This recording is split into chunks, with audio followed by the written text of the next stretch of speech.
sa lofa lava o le siu fofonga le nei o Samoa le Radio Samoa.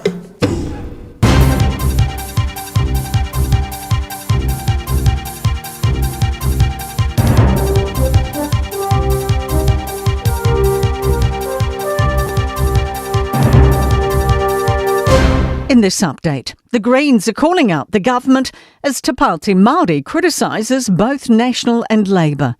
Politicians spoke at Waitangi today with the theme of unity underpinning the events. In her speech, Green Party co-leader Marama Davidson called for decolonisation. Not just land back, but the resources and the authority that go with it. ACT leader David Seymour commented in a press conference, people live like kings and queens in New Zealand compared to the past and to other countries. Seymour was asked what he was if others were royalty. Always having to answer the media's questions, I'm a slave. Meanwhile, Te Pāti Māori's defending itself. Co-leader Rawiri Waititi suggesting other political parties face teething problems too. Well, I don't see Labour with unity, I don't see National with unity, so it's all the same. I don't know why we've been picked out as being ununified. And a high level of security has been seen at Waitangi this year. Political reporter Ethan Griffiths says there's more people with diplomatic protection, as well as police at the grounds and around Paihia. We're not talking just cops either, we're talking about drones that police are flying. We've seen cops with, the long sticks with mirrors on the end of them to look for suspicious things under cars. Revelations: Wellington's wastewater treatment plant has been non-compliant almost every month for the last 2 years after a huge failure yesterday. Heavy rain flooded the Moore Point plant's lower floors, causing it to shut down and millions of litres of sewage to pour into the ocean. Wellington Water Chair Nick Leggett says there's going to have to be significant money spent on Wellington's plants from now on. They have not had the investment over many, many years needed to keep the equipment and the plant up to scratch. A 37-year-old woman who allegedly took thousands of dollars from elderly victims across Auckland and Hamilton has been charged.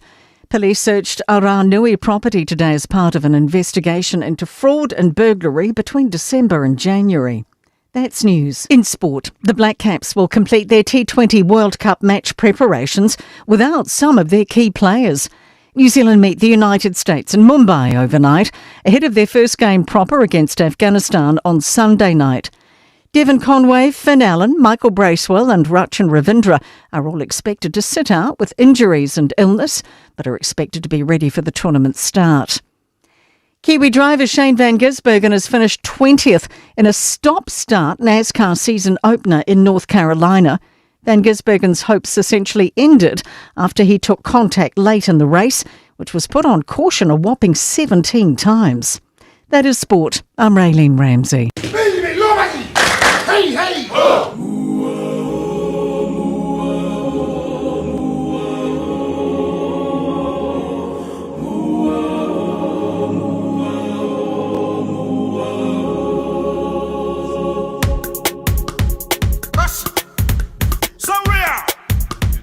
Tia, olo uloto, ile manomi ole puata moto. E ono mea tele ai sui ai sau pa asolo. Ifa apea, ole teine, ila lele ifa ole ole. E mata ata ai tumo ile tau pa asete.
te fa anoa le puletini ua salalau I le vasalolo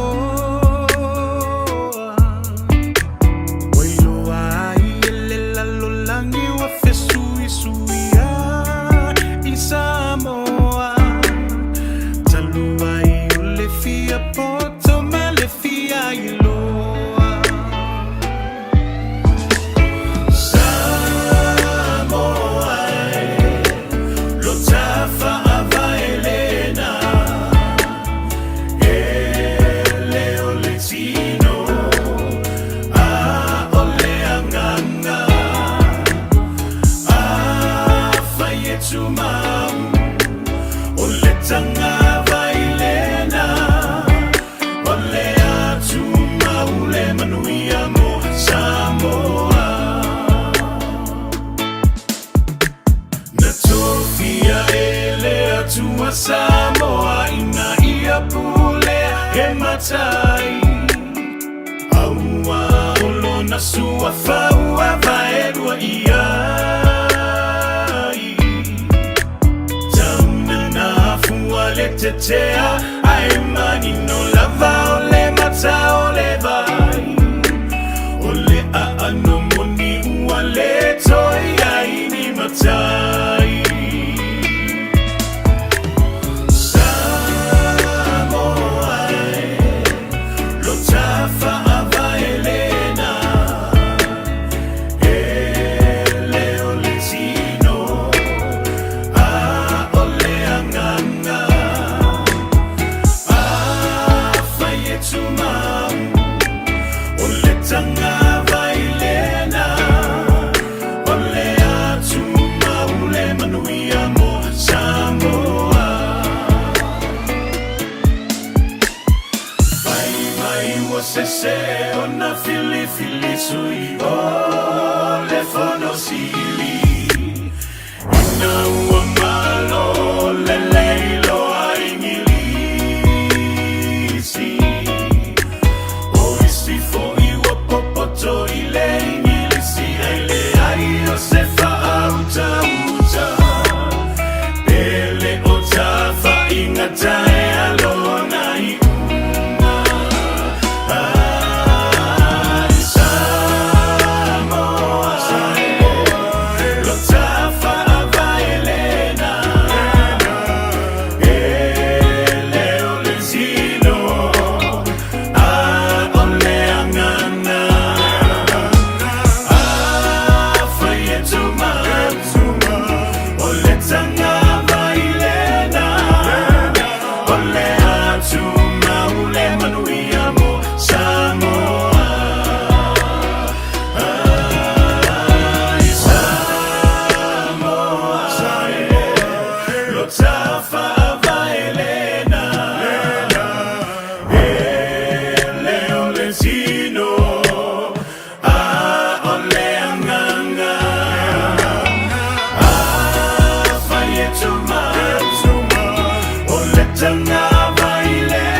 I say girl position, tell me say the position. Girl say you the position, yeah. Look back it up, girl. Position, girl. Back it up, girl. I'm on as a bedroom bully for the girl picking it. I'm on as a bedroom bully for the girl picking it. Top girl is man a bedroom bully for the girl picking it. I'm on as a bedroom bully. Every girl is tell the girl. Sola, fale la upola vai, tola sisteli ai le la le se paole ai mi paipa, le ai mi alata, feo a ile kava, e sulu tintanga. Sale ai mi toilet paper ai o mama ni ala, la sulu I o la fa, ma la o fu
e vai le musika o fia fianga ai le o se fika ia maua lava o le fia fia pa mai o se umo mai tatso whamanuia e vai le musika o fia fianga ai le o se fika ia maua lava o le fia fia pa mai o se umo mai tatso whamanuia o mai se kako eva na kako fifie la musika mai amalue mo le aso kako eva ma fai o fika o le o fa'ale le ave o ke le fema o le ai fai le vai nuku mama musika kamo pisto i ke vai ma ko o le au fai fai vanga mako eva le moa sau sau ua anu le po ako kau velo velo o le makau so le fai ngo fie o kau sau e foi ma le musu siri ai koe po i uka e whako a ko a whama le mu sau e vai le musika o fia fianga ai le se fika ia maua lava o le fia fia pa mai o se ipumo mai tatso whamanuia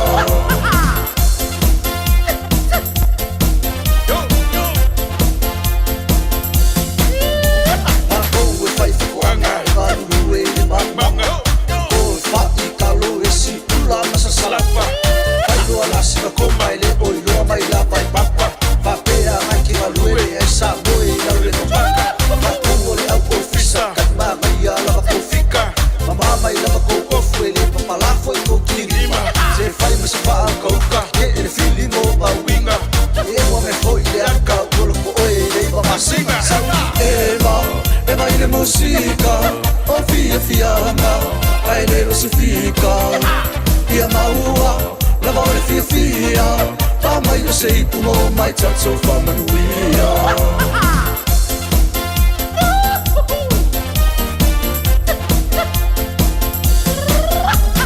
Iwa mai lau au manga i kalamani o le kei o langa o poka petelo e mawai le aka o ponga o ngai ai ngole ngu pika ni ema pai pa au langa fasa mo mai papa ni pingo pe ya le ke maka maka i le tiro le whainga o lima o kanga o mako o nguku ema mai le mako o luma a koto ni le ifio kau wha uma o kala o le ngoko kange po o le ngu whai meo le mastoia o mai fio upe pupu sau i molonga kala aha ia ua se e i mama le la langa e umai pule atu o te purua u papa lau fala kolu ie koma kai ko se puruanga e vai le musika o fia fianga ai le se fika ia maua lava o le fia fia pa mai o se ipumo mai tatso whamanuia e vai le musika o fia fianga ai le se fika ia maua lava o le fia fia pa mai o se ipumo mai tatso whamanuia pa mai o se ipumo mai tatso whamanuia Dr. Production Kamara inga salvarasi Kamara inga kai Furiosi Talo fa Samoa Waule ne yo kasu tialu Awar suia ngila wa le kio Aeva eva mai ina se fudu lima iva kolu Amo Radio Samoa Bevela a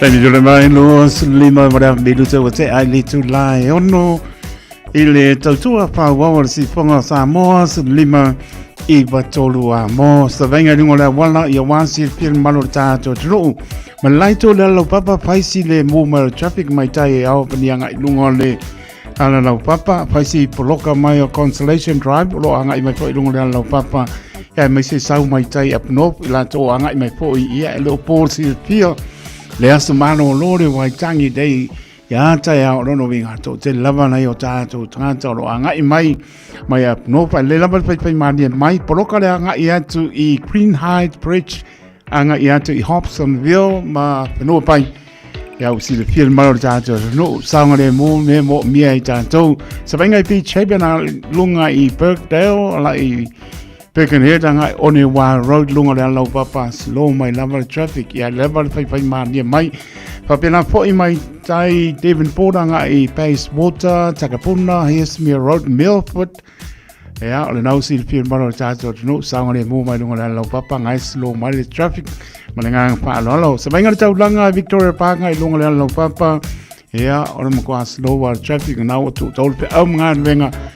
Ia, nau si le pia maro tātou tunu, lai tu o le vai, pai maa nie, e o uma I mōta malawa. Sa mainga linga o na rautanga I Henderson mō, ngai slow mai le traffic, ngai mai Great North Road, lunga I Glendine, roundabout, slow mai traffic pasi mai wai Comete Cemetery wa umasi singo le aso ya sa o lava ngai tuli mai ia New Lynn o Lynn Moore ya pe bocha ngai mai Tiverton Wolverton ia te Moa New Windsor Road ngai Hillsborough Road ya longo vinga le motorway ngai I Bengal Bridge longo vinga ngai ia tu le airport ya le lava saunga le mo me ta o le na o se vainga le tau langa e le City, Simon Street, Kai Babas, anga ia tu New Market, Manuga Road. A wala umanau si fien maro tātou tunu. A vai putea anga I Remwell Road, slow the traffic. Anga ia tu inga Middlebank, St. John, G.I. Pilgerton Road. Ia ronga te maua ia Pakuranga Highway, rongo vinga o e alulo I Mauta Malawa. A vai putea anga I mai Alice Lee Highway, Mount Wellington Highway. Ia, so se kua ke anga ia, pe lamano pātua māta alam pai malia e o umai mauta mlau tu tolu pe amnga venga I le saunga le mo le fiafi.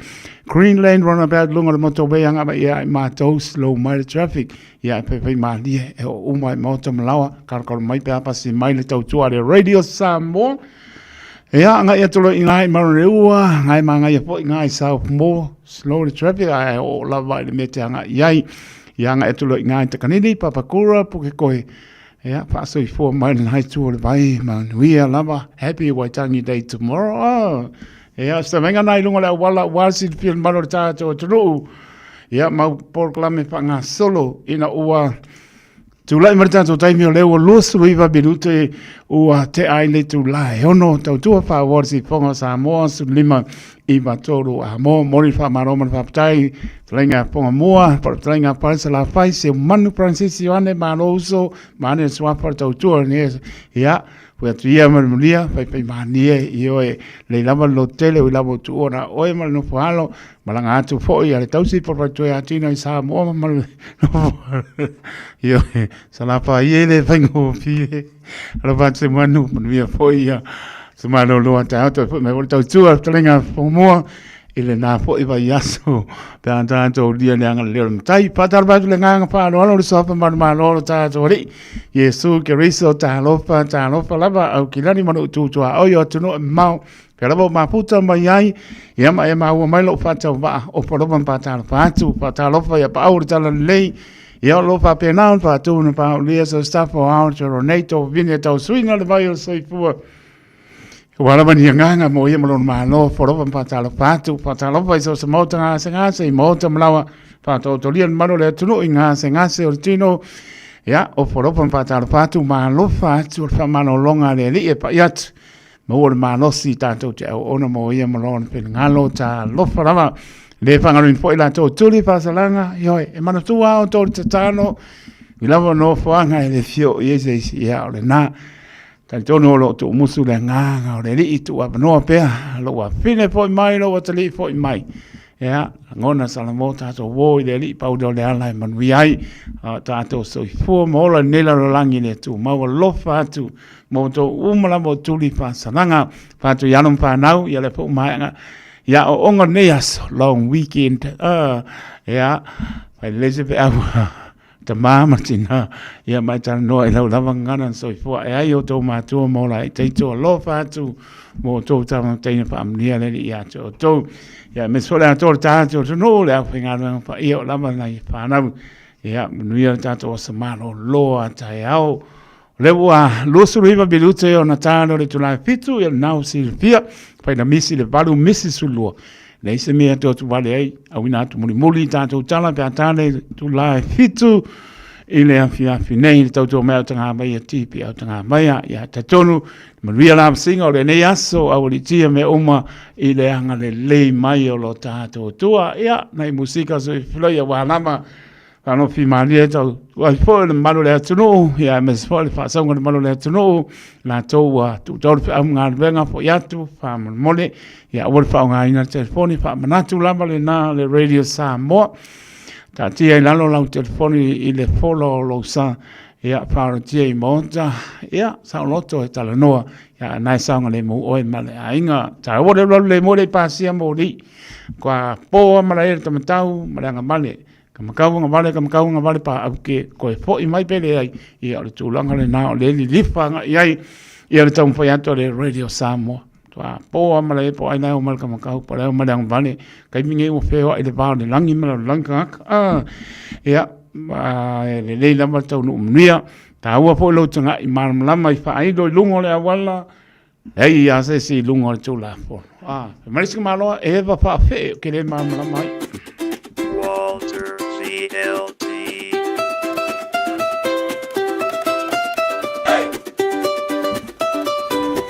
Arva koia whapowina tani elu mana inga mai o Tara. O Tara whai mai e nau pepe bibi ane o le nau mua le nau ni sila. Ia mai no finano. Tukini a Christina Talvasa mai mepone mana inga mai gato umo tunga le apio polinga. Lungo le YouTube channel lo fatele. Eva mai o e awale popole, se tu malo ale fe e amole. Lue lue, se mo ise ova e, se lue lue, tu e lue lo ile fe e, tu e lue lue, ma e tene mai ile pese, tu e lue, ale via da ole fe e.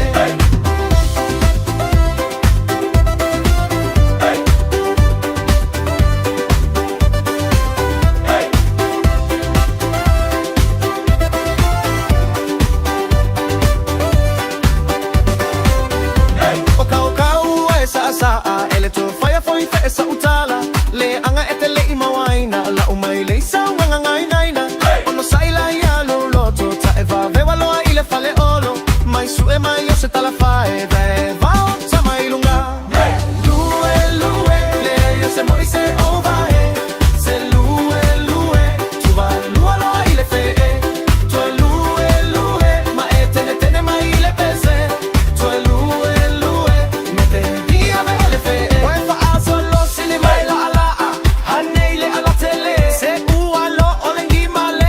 Walay lo pe ai se ai kamay lo malelongo fe pala lea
Simba, se Lunga, se Lalo, se Simba, se Lunga, se Lalo, se Simba, Simba, Simba, Simba. Oyo, yo, yo, yo, yo, yeah, oyo, yo, yo, yo, yo, yeah, oye, oye, oye, oye, oye, oye, oye.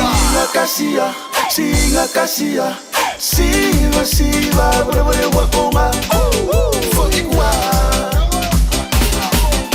Singa kasia, siva, siva, bore, bore, wakonga, fucking wa.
O David Tua le nei, o lo e whaafonga mai pe le Radio Samoa, tasi lima I watolu a mo, Samoa I manuia lau whaafonga, ma lau whaasausanua.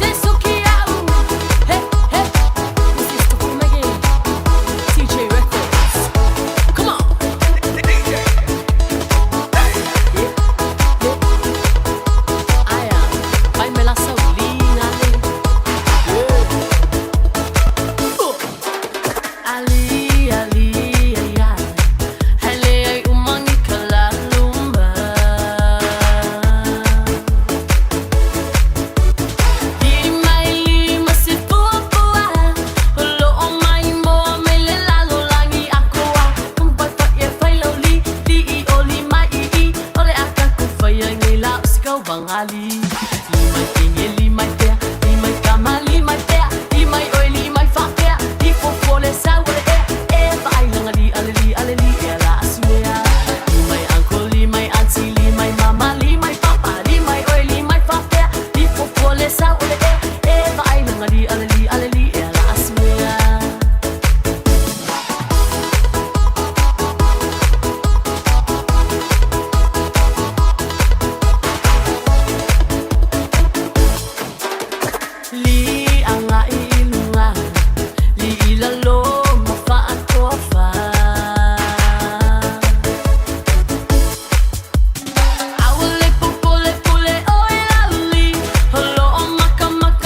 It's summer, a time for reconnection and sharing quality time with whānau and friends, but a time that measles can be shared too. It spreads easily and can cause serious illness. Before you visit whānau, check that you're protected against measles. Having 2 doses of the measles vaccine is the best thing you can do to stop measles spreading and protect those you care about. It's free for most people.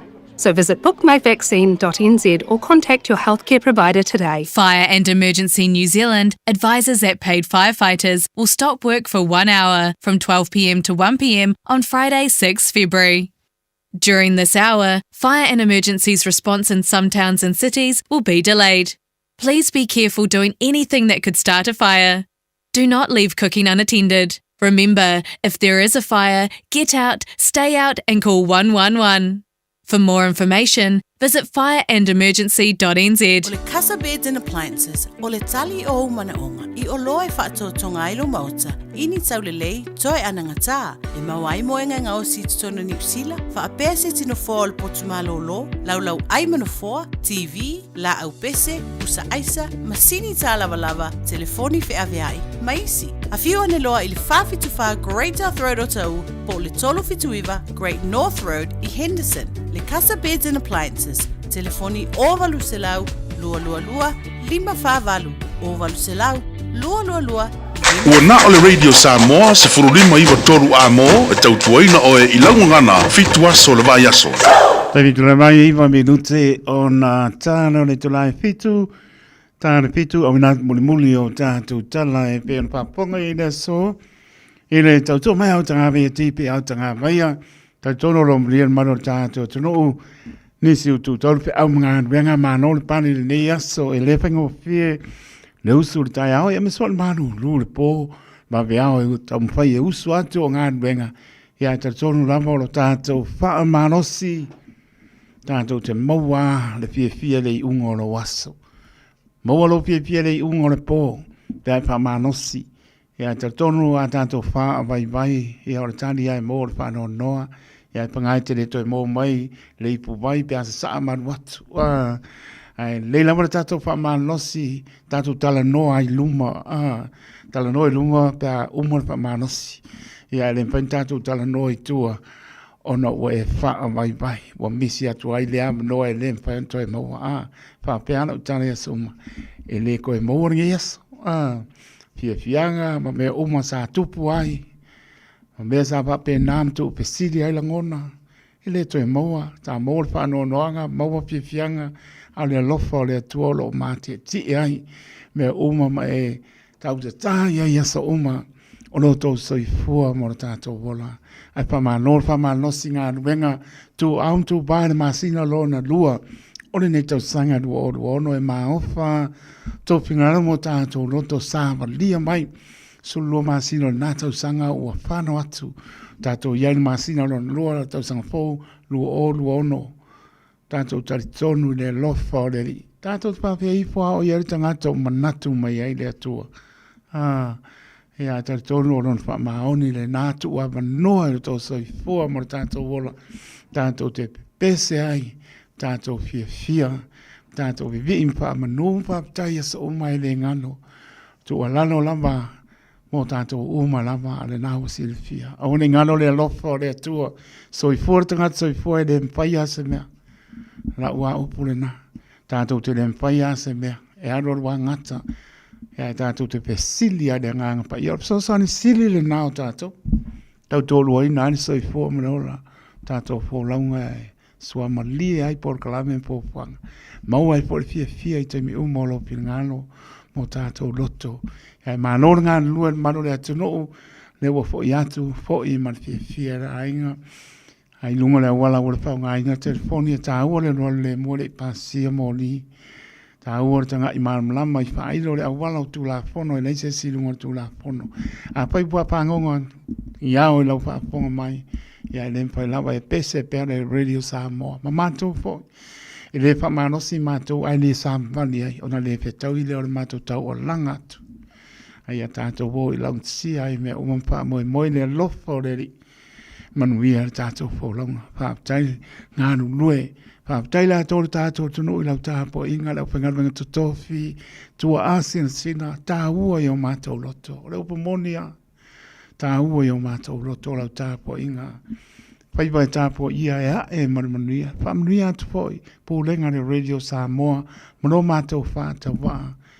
Le manu le tunu whaaptai manatu mai, lau tau te tālo I manuia I whaiwa. Tama whanau sa moi le tu ma le tu ke lope mane tunu ai pa mano le manu le tunu le pa mano singa wenga tu ai mau te manawa tātou ia o le se leni lava tau au I le tu ma le tu o me fai tono e kanesia o mau te manawa tau au sa moi te me mo fuai ia fotu mo fuai tau mata ngo fie mo fa ni fu fa fu ia nei ia tu pe a me o le vai ai tai le tu ta no mai spalangi family spalangi wa foi le o fai on fare motu o ki apure luong fai wa fai la fai unga man la fa na si le o rent si le o rent a uma ya kwa ele si metele ele ni pili ki le kongi e lo le ya se ala ngona ne se ta si a wa ne ai o la wa se tale na ya la investment le nga lo monta ma lo la ele tau masina se si mal finga no le fai langi fo longa ya long fa na o lo pa pena ya ele tu ai mata no hanga man pa langi nga i le kausanga ke nge le yo ki smasi mai ko so do mo fa le lu fa pesa mai too much for me ia la to la ngona ia ba la ko ring fa na a ko le lo por el me la e nga su mai ai tu lo ia sia o pa langi nga e fe ki smasi kausanga la wan umong fa le mai o rent a pi o sia o ese pe os me ngo uma la fo ia tu ia o e mai foi se si tu la fa no longo lanta no mai la fo ma nga ia langa te sen lo fai a ti o a po tu o ne tu no e le se ka penga nga pe ka po me ko ngore o le loli o le po o e le se ka mo pa ka si a se si tu ia o ala tu ia o ia la e le a firma tangi la tala e la fo nga la tu ya la o a po tu nga la se tala va na la investment nga lo moto mo lo la le la ma anu sa or ko penga anu ana we pale moto mo la sa pa ya le po el kango ma la ngi pa ya le lo anu kango hispana ngi la po la po ma ko ese ya i pa nuam tu lo pena ya ese po la ngona to fuerte ngata malanga me ano fa fa so ma le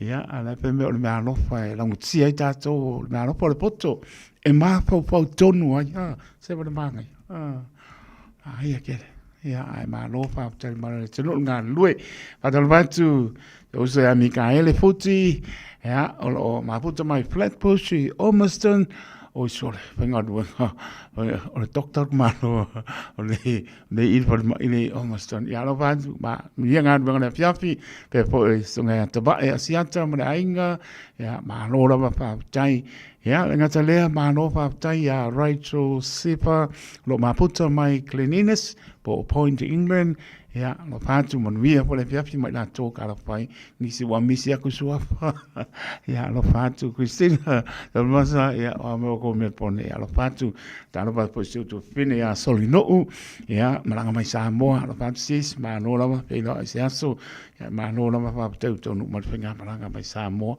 ia ko ma ko fo me fo ko ngo pa kasi mai to e ki a kala fiku soli so ai po English po inga ko kala mo Samoa le to tasi al velo te kala fitu e ona wina tu ai leo tatu tana e pe pa ponga ile so ya ma lo la pa tai ma lo le tunu e la fa fonga mai e lo to italia ina la mo to tu ale radio Samoa su lima i va toru a mo manu ia la fa songa ne fiafi a lo fa te la taito e la ma puta mai ai ma e fa fonga mai lo fa te va a lo fa tu au kilani manu tu a oi o atu no o ma mau a lo fa te la tu manu ia fa songa ne fiafi po la stopio la salimo februari lua no o taiauna sa malolo waitangi dei ia malolo mai ka ko Ua na ole Radio Samoa se furulima iwa toru a mo e tautuaina o e ilangu ngana fitua so le vai aso. Sole, eva mali pese, malo le fafonga Samoa, malo fo ile va ile musika. Radio Samoa number 1 New Zealand akoa. Sipso. Radio Samoa, tasilima iwa toru a mo. Eva mai pea i the radio kasi lima i wakolu amo.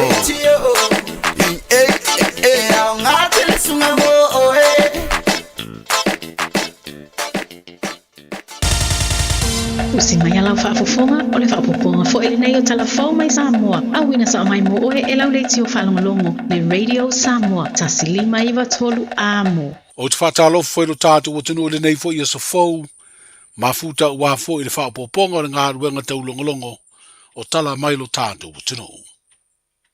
E se lau luas frulima o ngā amata po o preschool si Samoa antoa, o lo oa o ina aide 2% o whana witi le tunu, i se au wha inga e tusa ma le 5 afe se lau ono se frulima. O le la sanga mua leo langa o ina o whana witi, o a onga amata e whaafai lele mai ai, a o le iuru fale ia onga tūlanga lua, wha solo atua i kolisi ma onga maua lunga. O whaalia le whaaftai o le Palestine, o le sosa iete o a onga amata i lo tātu o tunu i le foa i le UNESCO, manisi o ana pa anga e au fiaide malo Australia. O le amau ai se isi tupe ati na e ai a onga amata, whapea onga tūlanga lua, o a onga maua lunga po secondary schools, ma onga wha matatai se ese. E lua tesi ma le 5 miliona tā la tupe a Amerika lea foai, po se grant e tusa lea ma le 1 miliona tā la Samoa, o le a wha soso mai te tonu o le whātau sanga. O le autua lea so swani a maua a wha vai, o ata ta le leina o ata iao. Mo utari tonu le Palestine o sosiete o aonga amata i Samoa, le wharetua ia Queen Mary Tamati, e tā ua le so swani ua maua, ai moa onga amata lava ia, e te le se mana onga o lo iai mo le wha leia, o le awa uina o whana witi. O fisoa swani foi o lo maua atu i le malo, e le o lama. O te langona o se whamanianga mai le atua. E mai sea mo mātou, a onga amata e le o whatahawa te le tato malo. A o le nei so swani. Umtua mātou langona le fia le amana ia. Wana pe ona whafonga le tai au. O mātou lisi vahenga tā o e tono o le whaonga ina o le nei fiso soani. Me le whaftai e a vai le. Inai malo i whafo e me se fo le o i lato uman contribute pe nei whafonga e nei tai to te leo o contributing partners. Ia, whaftai ai le tua, usu ia fo le nganga fo i tangata. E mena mia e mātou se sosoni. E le ngata i le tamaiti. Ia, wai le mwhaina o mātou toso mai tamaiti. E, mana ia pe ala ngona e mātou al tāhu al nei. E awe tamaiti tono a ngā mata. A lisi vāna tāhu, le sosoni mo le atina ino whaiao. Ia whale lei whaiao ngā mo le atina ino whanau. Ia tātou mawale o lau tūra nei tai au, a maua al whawai. Ia a manu ia fo lumana. O le sosoani lea lewa au mai le UNESCO mana paanga. Le atonu le vahenga o sosoani leo le a manu ia le atina inga o ngā amata Samoa. O kai fo le sosoani whatau sanga. Lua tesi ma 5 miliona le tau sanga e mai e. O le vahenga la o mātou le si component, key component o le sosoani. A pe o mātou i CE, TVET, wa o ngā whawau. Ia, ma le ofisa o pe o vahenga na me la le mātou la ngona e lo mātou fia. O tau lia mātou i whai ngā mea, e mo ia. Ia, mana tutu whatau sanga la mo se sosoani mo mātou. Whawhetai o se metahua le mo mātou e mautiltira tu foi ai. E sosoani le vai, ma le mativa le ia a o ngā amata le tautau mwhai. Le se vahenga tā ua e ave whamumua pe a mata whaasafua mai sosoani. O te manatu o le vahenga tā ua, o le atina e o te tonua o ngā mata taitotas. Wa le ala vai e tutsuli mai alo fisoa o ngā ia o ngā mata ina ia up to the standard la le mako minimum service standards. Ia mea uma i te tonu al whale aonga. Ia te mine. Ia o la e whai tio mea mātou e le o mwhai o na o le standard ka ngai e. Ia e lisi mea mau te mwhai a wai le whape. O la e atia e aonga e nai tangata i totas. A e o la wanoa leo le ale le e ina whai whale aonga. Ia lelei whale tua iai. Ia iai le mkuka, whai le mea ai. Ia iai le me a mai le matiti na leta o toai. Ia iai le mo me o whangu voina i te uoso se afi. Ai, wha tinei mu. Ia mea umana, ele umpaina mo le te mine. Ia ona ele tongo fie. Se whaatala noanga ma le Palestine o le Societe o aonga whaataitai, po o aonga a mata i Samoa, le whaletua o Queen Mary ta mati. O le solua le vāna sune ina whaalau ilo aile visoa swani, o le angaduru eile o Nesco mana paanga, whapea le mtanga aluenga o aonga manganu. O whailo le mtanga aluenga o leo whare pui ma le toi fuata ina ele na upenga te whailangi. Le mali o se malu o le maloa o whaatino na tiu te wha leo. O leo na umia le tūlanga le satini, mai whapena pa u ese mai se waafi o leo. Na whai ai se lato ngā luenga o le siakina leo le ngātai whale. O whailoa le mta ngā luenga lo na swafa, o e vile Paulo e kueni, ma o le asolua na whaatino ai le ngā luenga, ma pa u wai le sami le ua maliu, ai o le asolulu na mawailo na tino isa ilinga na whai ai leo. E leo iai nisi whaamtalanga watu ina mai le mafua anga o le mena tupu. Ai ua mamori wha mai senga ma wha mawhana whananga al mtanga aluenga i mātua, ma ai ngā umo le leo sa tini ua maliu. I se isi o wha welave ua li patia le maliu o se tau le lea televou, o le fio anga o laulii, ma o lo whaia sua ngā leo, o na iloa tonu ai leo le mafua anga. Ta ua se tasi o li poti o ta whenga o le vaitafe i lea fio anga le mafua anga, pe tai ua wha ailoa e se mori mau, o se matai e le lata ona so tanga i le ainga o le ua whano le soifua, o se tā elenga i le vaitafe na maliu wai le tau le lea, a e leo ni tā whenga o le vaitafe i le nuu na mafu ai. O le whono tu stala masui o le komiti o whawalewa whawfuase i le nei vā yaso, na o mai ei whau tuanga al mtanga aluenga o leo, whapele vāenga o le fui mū mga aluenga la vea i teimi o whale velave, i le tāua tele o le puipuinga o le saonga le mua le ola ma le soifua, mai le tau mamau ese lea ma vaitafe le nei teimi o le tausanga, o lo whai ma palasi timunga, e mafu ai tā whenga ma lo longa. Wa amata whaatino le ngā luenga al whalaputonga o māwaenga tausia Samoa po le UTOS, i le teuina leo tupe mai le 5 selau masiri atu, mo sea i le company vaalele o le Samoa Airways.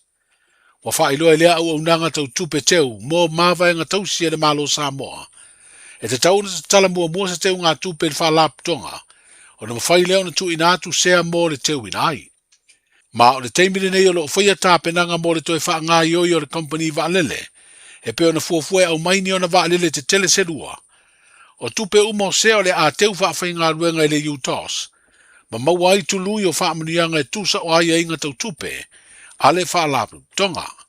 Ai whato atu ina atu le Samoa Airways tupe o sea, pe a o ina mautu tāpenanga le company vaalele. O whailoa le wha lapu tonga o mawaianga tausi se pepa wha lawi loa, o iei neila na upenga ta wha ilangi ilunga o visota inga televavave, po le online, e lesi talai tanga tanu o Samoa, e fia whaini o latu sea. O wha laptonga ma company e fia awai foi, e ao ona visota i mua le UTOS, po le wha laptonga o mawaenga tausi a Samoa.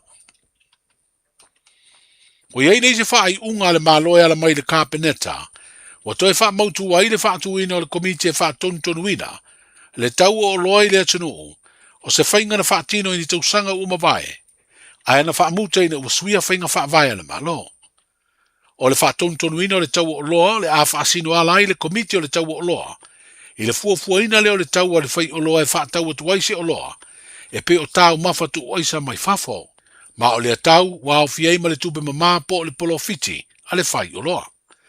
O le ale to e so na si ta i le tau o loa mana o mia i le whainga o le ato e fo i ai, pe a o ina wha i titia le tūlanga maua se o loa, ai mai se lava pe a wha i titia o loa tau mawhai pe o le aleisa ma le suka, ma isi o loa tau mawhai mana o mia tele ia so uma.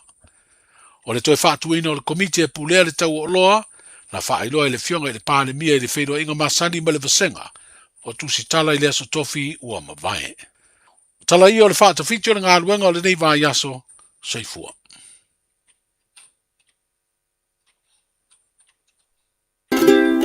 All over Samoa, Wa ule nei o ka aspitialu, a wale sui a lingila ura ule kio. A eva mai ina se furu lima iwa kolu. A mo, Radio Samoa, Vevela a.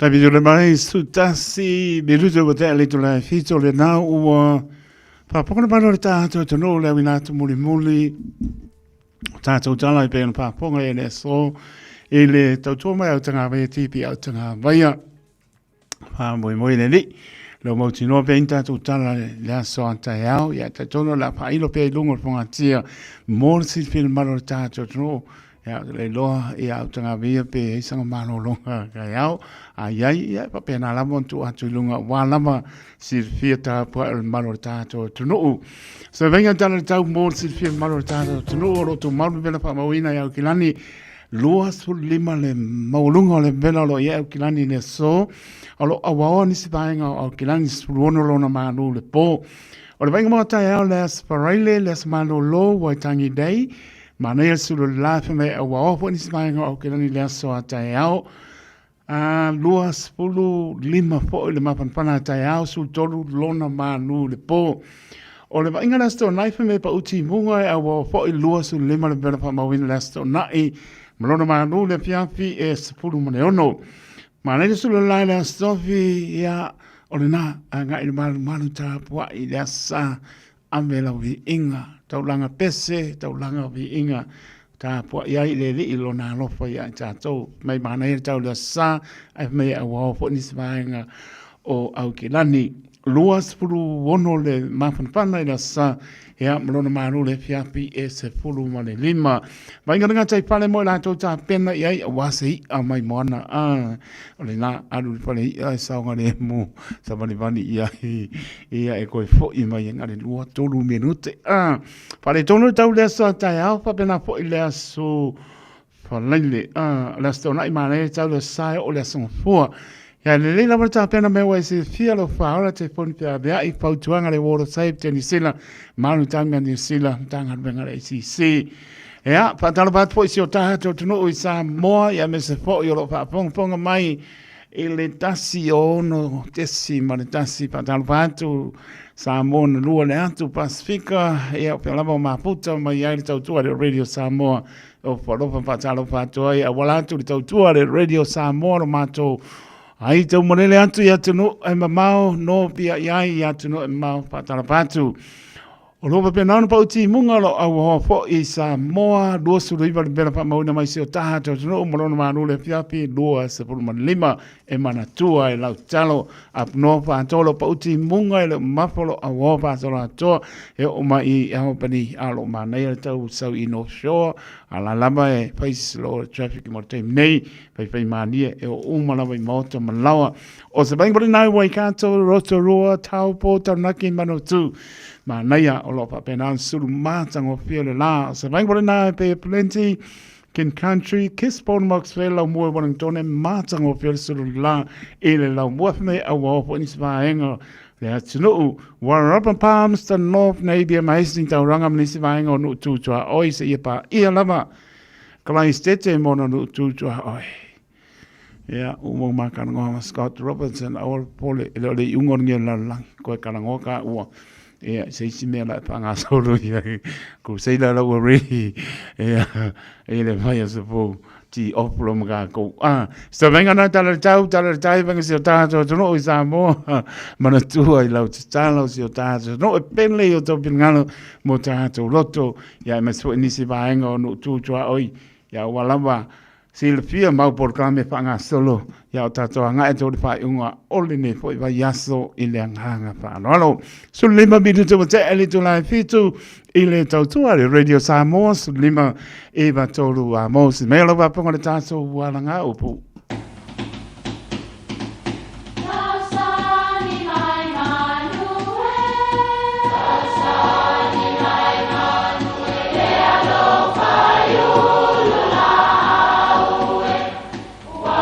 o whanga manu i ululu o la au, awa e whawhanga I funga o la au.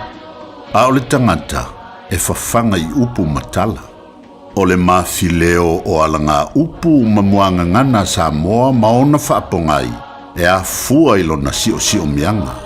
O lona lea sao I le whaatufunganga o le iloa whaale aso mai le tautua se ia o ina pule. O alanga upu mamuanga ngana ua lanto mamanuina le tō whamanino a Samoa mana tua foi e tāo fitau muli le atunu. O le ulu ngā senga e FEB iai. Whapese mau. O upu nei e whasino I le tui na nofo ai o le ulu moenga ma inga e whāna te tausia. A inga sātuala, o le a inga taulangi, a inga o mawaenga ma le a inga tauana. O le whenga iai o le ulu moenga ma nei a inga na mua, e whiosiosiai ma whetausiai. O le ase mea e whina ngalo iai nei a inga e usita ia matalia e le ulu moenga. A le anfo I se mea e manantu iai le ulu moenga e talisa paia e a inga I e wha. O le winga lea o le nonofo ai o tamali I ma o lantu whale upolu pe a manantu I le anganu o tū maanga whaaloalo Samoa.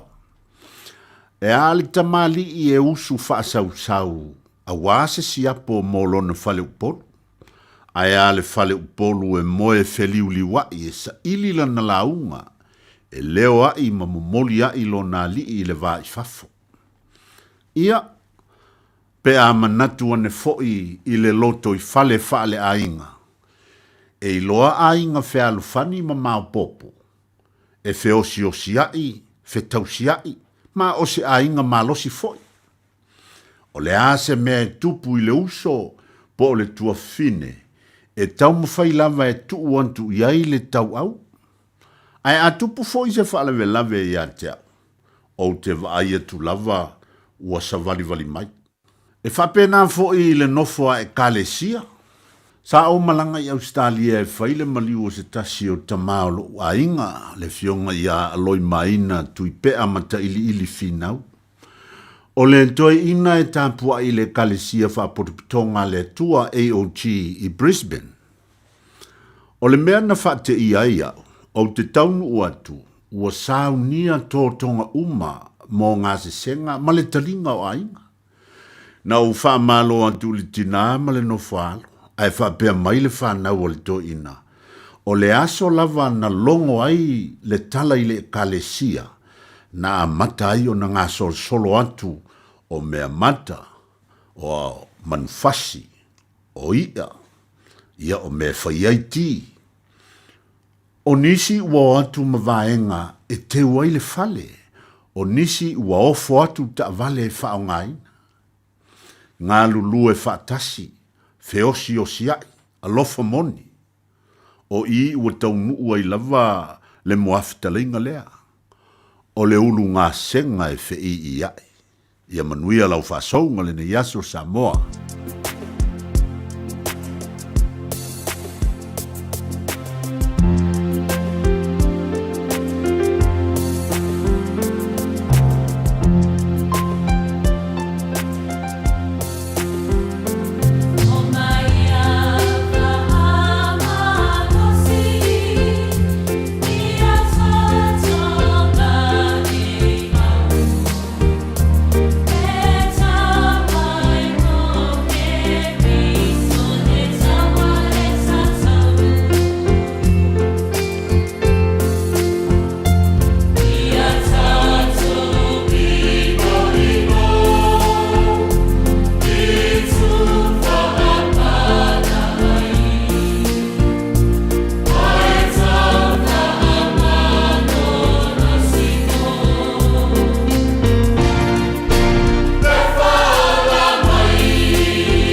mai whaamanosi se whakamani ane kani sia papotonga Christiana America Samoa mai wiri ne whaibanga na piafi tātou vi ia i pēr lo tātou tapa au le langi e leo noa ta tono au li tia whaibore nei aso i le whaamaoni o lo tātou tua tausi mai i le ulu whafo ma le ulu whale tāpua ingai mauta malawa pēr lava sa tāno loa i ane malo le tino ta le tono le anganga Nuia mea umai le alofa maranga le lo tātou atua po i vi inga i le atua.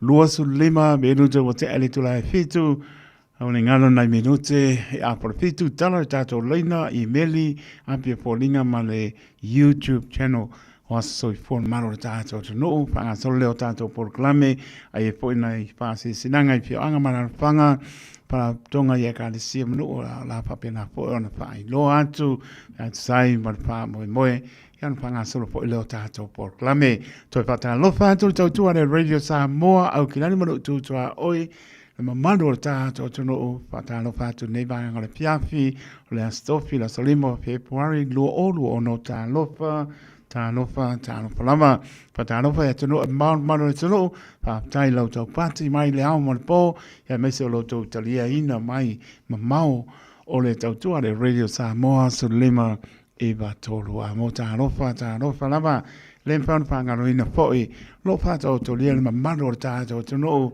na yo tamana yo tinai o lava na yalon pa nau so se mauta ngase mauta malawa mana tua per talo au si le fia lo tato tua lana pa mano longa lo pa yatu pa yane mo mano si au onai mo ia mron fi ngalo pa tala patu ia mese la to tulio la to fa salanga a lo fa tu pa tala patu Luas rono mra minuto te ale tu lai fitu na i musika so i floi wa lava tu tau le am ngan wenga la tu sanga loi ai mese la por fa songa mal or ta so ne fiafi ya nga lele li ia lon fi le mo tam lawa pe la mo o ia pui le li i le atu mo tam lawa ya me so atu no mau ya long sia pe ta so i le lofa malanga le le o ta to tua Radio Samoa.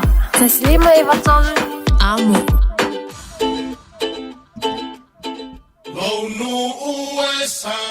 Kalova tu ya Julius Lofi 5722 kalofai alofatu kalofai ya wo ya Juna tui bai zingano uzo lofatu mo emale partua no fano ya lo fatu tia lo ke mai pan mai lo fatu o lo uso ya skalia o vakule ko mai tu sa ene ya manuia la mane fiafi fa taina mai se o tu achina ya me spol mano ta ko no Samoa ewa elalele ilevasa lalele oe inu olevasa Ote mita ilolele so semea oe ole penina Aya fa apeta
te fila malu. Ole tu file te ne Samoa ya mala mala male tainga ole sua. Le palua va male sulla tonga ya mana tua. Ya mana tua. O tu pulanga tala vo ine ya so. Kasi mana ufa ali ali malu e ti ale fa Samoa una ole nanu. Fa amole mole so te filo malu. Now ya e mawale poto sili sili sili. Awane ya ona olo lua ia sili sili lo loto. It's another one. Phil, yeah. Sembo. Max, VM, Studio. We're back. Simple Mind. Doctor. On the jam line, yeah. Kisiba siba ai. Faio fica fia mai. Fica minha e solo pai faia nice. Say my e say lot of my style, my shot of my nose. Down. Make your body go round, round. Luma lano, faia yo, fight.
little boy break your heart. If you wanna have fun, then we party real hard. If you wanna take shot, then you better take stock. Cause 1, 2, 3 into the 4. Man's feet as a daddy like Yankee. Never angry like Sid but Andy. Better please be like Cardi B. Yeah, summer sunset, shawty fine, what a stunner. Looking good on the beach, fire than Moana. Bitches like Diana, crazy for you like Madonna. Girl, I want the true love, Johnny and Mahana. Step in the ring now, let me swing. Late night talks, that's all I bling. Bring that phone, I'm on my way.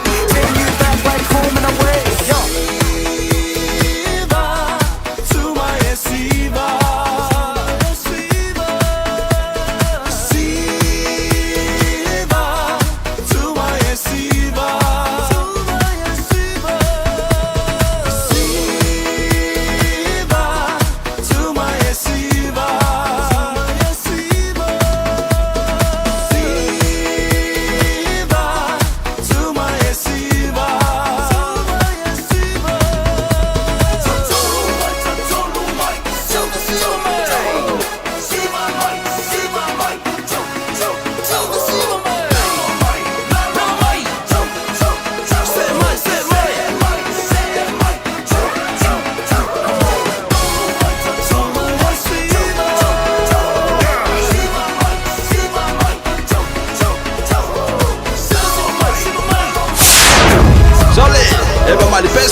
Malo le whafonga Samoa, malo fo i le vai le musika. Radio Samoa #1 New Zealand akoa. Simpson,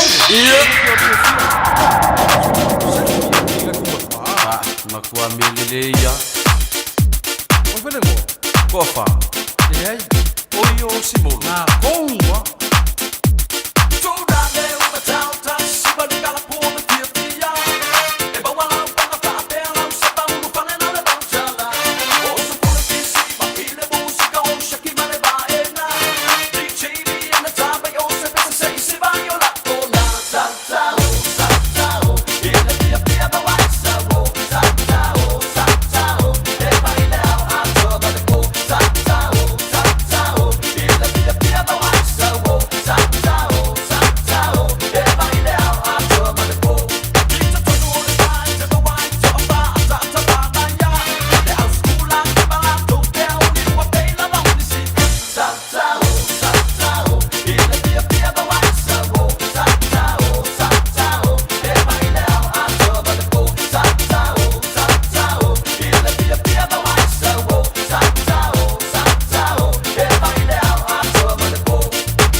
Eva mali pese, malo le whafonga Samoa, malo fo i le vai le musika. Radio Samoa #1 New Zealand akoa. Simpson,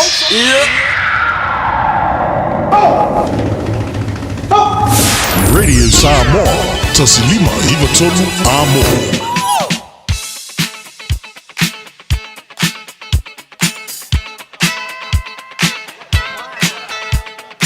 Taimi jore mai luas pulu bi lute ona tara le tula malu na tala le tata laina Samoa le tunu pele o aso i fol malu le tata tunu tolu pitu tasi lima i watolo i nomera ea pepena sauli email on the air at radiosamoa.co.nz Facebook page malunga le YouTube channel pa mano pepen mani mai lo sa e le o mano e o na mo lo ko mai phải loan tu ra sui pua ya mai le ta per mo sta so pesse ma nei yo ya wala ma su por mano ta so tu no ma ngang pa no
celebrate. Celebrate good times, come on. Let's celebrate. No, es dato lina mo pas por seconde, fa mo mo se I to ai bo stato I meni. Appena poi è stato api foringa mane YouTube channel. Celebration. Celebrate good times, come on. Let's celebrate. Celebrate good times, come on. Let's celebrate. Celebrate good times, come on. Let's celebrate.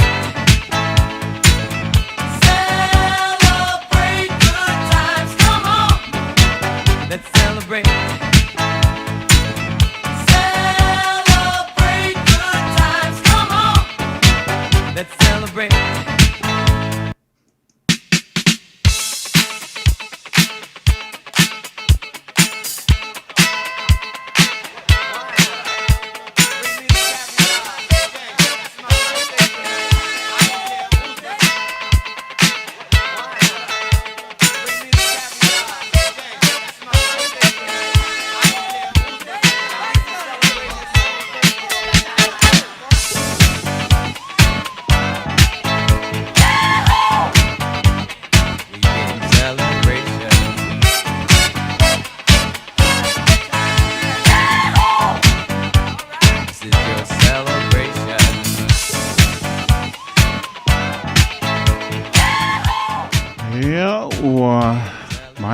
Le stato email, le stato api polinga, le pole tanto YouTube channel, mlongo tanto blinga, le fatto vale au ona, fai ma pong pa leo polinga le Radio Samoa, fam neo so for mano tanto roi tama, tina o som to pa pinsa na fana witi o to uman pa mnuia, to wasa so for le so Yang lelo tātou atua mtoi whaopopo nisi tau sanga sele soi fua maonai tātou manatua pēa ia bea pē tātou e whaia lona pinangalo.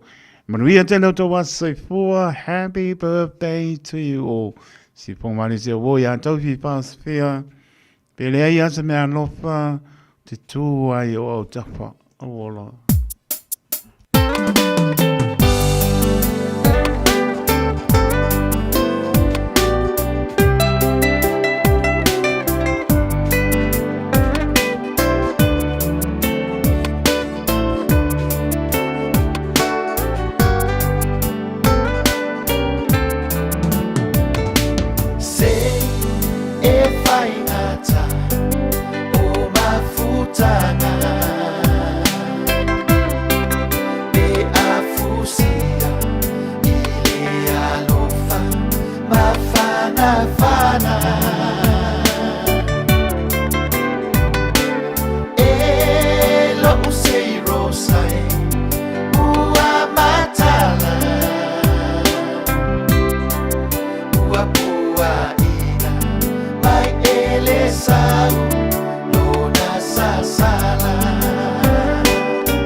It's summer, a time for reconnection and sharing quality time with whānau and friends, but a time that measles can be shared too.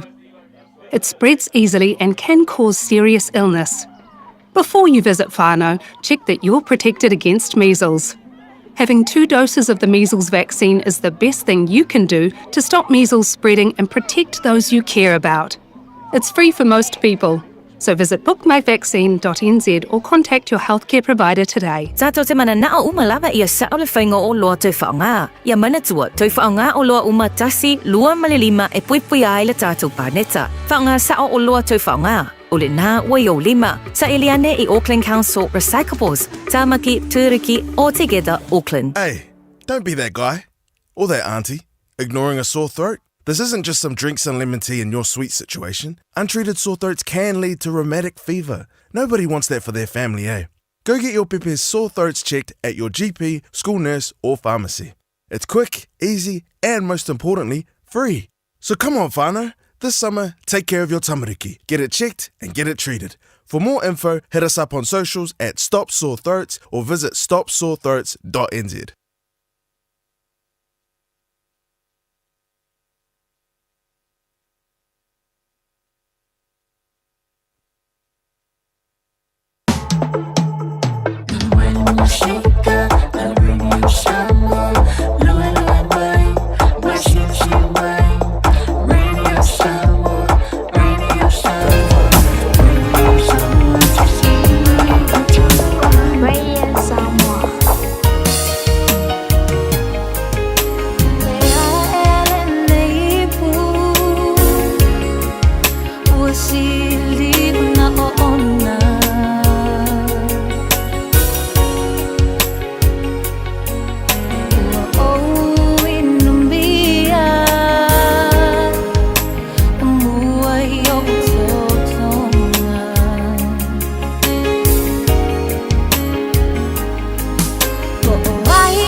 Love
Talofa lava o le si'u fofonga le nei o Samoa, le Radio Samoa.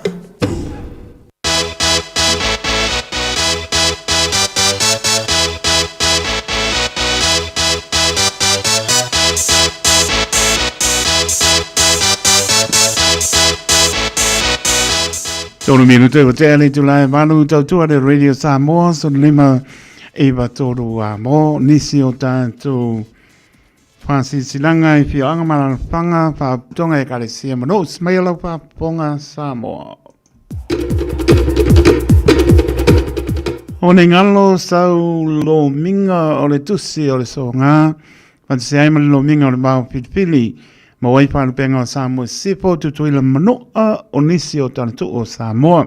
Wala ngā upu o le mtapa i oia le matai le whainga o whanam lame peo pai poi ponga maliu leo silsinga o ainga si le painga o paolo si whano alo whalangingo e kane sia ma le tele o le ngana o whano longa. Ea, nau silfia pitsputa lalon tau e ele tusi whano penga mō silfia. Nā leo pisa lava le Radio Samoa tolu ono pa tolu hopu o Avenue i Manukau CJ Mawai. Monisi pamtalanga tal noi lau fonga fia o mata o pisa.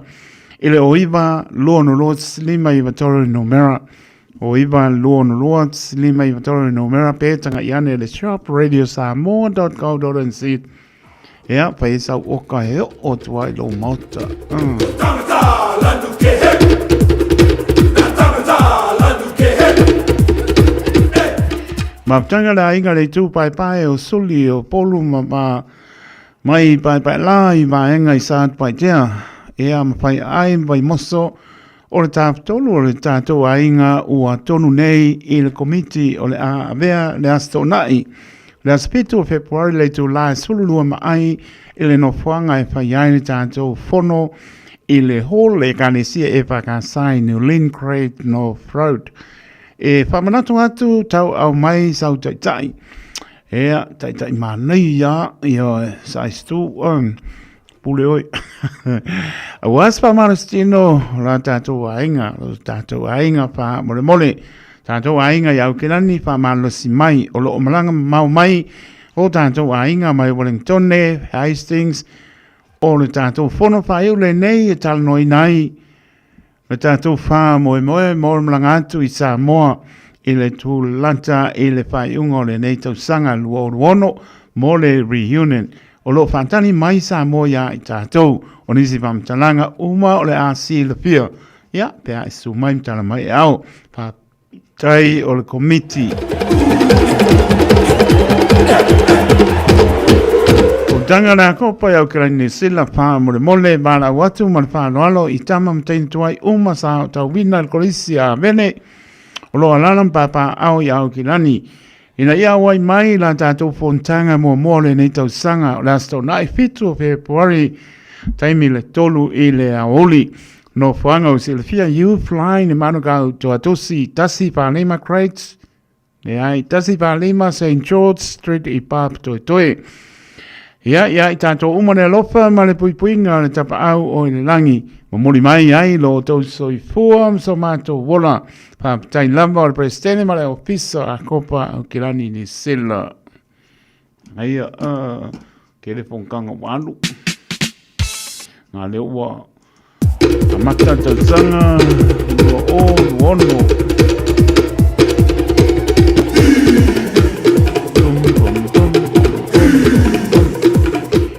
Le fianga sa le mua ya kilani o le apatai ai maungo au pa ia ma malu Samoa e le paasongo au. Ia ma le atu polasa mai saua se ia pa ia pa le alupo. I filim po le tuo o malai ta wilo ai manu o malo painta o Samoa o le fue lave lave. O le ia i vililo ua ta oto lava o se ala uo tulo lava ai o la sang tonu lau o fo e a matu sa upu i le ngana i le au tu tonu o le nei pa silisilanga mo le pa ia ma le malu o le nei nu o sa le au mua su le whengaruenga Sofia le atua o lupe pa lele ta fua ma sa le au mua o lo fa tuna pa lia Masu le puwai o le ola I New Zealand nei. Ai ane whetalainga I le tuwala sā e le tātou no. Tau ana ese ea ma le lau tīna raune nei. Ma upu ia te oe sala mua. O lea ua tauri maina le tusi mai le tofi. Mai le tofai le matua. Ea ma le tātou nuu I Samoa. Mo anum tam whanau uma sāne au mua. O loa lanam pāpā au I au ki lani. Ea maso se tapo ni silnei. Ua tāpa ai sau so sani. I nisi o vahenga o loo mana o mia. Ea awal le whalea onga fōu tu Langalua Primary School. O loo whausi aina nei. Aso e whai ai o le aso paraila le aso ono Februari. Le aso mano lole waitangi dei I le afo le tolu. No fuanga numero 5 Phoenix Place I Papa Toe Toe. O le funga ai le tātou nuu e le tusi mai Samoa e pe on tā ua. Monisi pamtalanga pāpso taini whalau tusi o upolu tiumalu puni I le olua o whātasi tolu tasi pitasi. Olua o whātasi tolu tasi pitasi. Tātou whiei loa I le aso o tau poina. Ma mawhara tau maftanga a wola soifua ma e manuia Matila Mose Matila mlengang wha loalo. O lo whatinoina nei le haputunga tupe fundraising mo le malanga atu I Wellington le o le mamoli alo I ai o le tātou tāna sanga mo le visa on arrival. O lo whatau atu mi te afu le Pacific Justice tolsu tā la no whanga e whatawai mi te afu Fresh Palm Egg Shop, Loa Fitu East Tamaki Road I Otara. Pāpitoa whatau se mitiafu ai moa le lua ka la awola pa umai I Sau Trade Fua Moa Mangaia. O mitiafu e mwhai foi o na whatau I le marketi I le asto na I Otara. Manatua tātou flea marketi I Otara e mawai mitiafu ia. So se tase pia wai na malanga I Wellington e ta lia le lei. Ea o le atu ua le pasi I Otahu le asolua. Le asolua, le asapolo o Februari le balu le afiafi. E leo le balu le taiao, balu le afiafi. E amtoi foi mai I Otahu I le taiao, sulu lua Februari. A whai le mwhai ona e awai I le malanga. Tāna sangatu I le manu lautele ina ia ofu lou mitiafu a le Pacific Justice I le aso sutasi o Februari. Luono.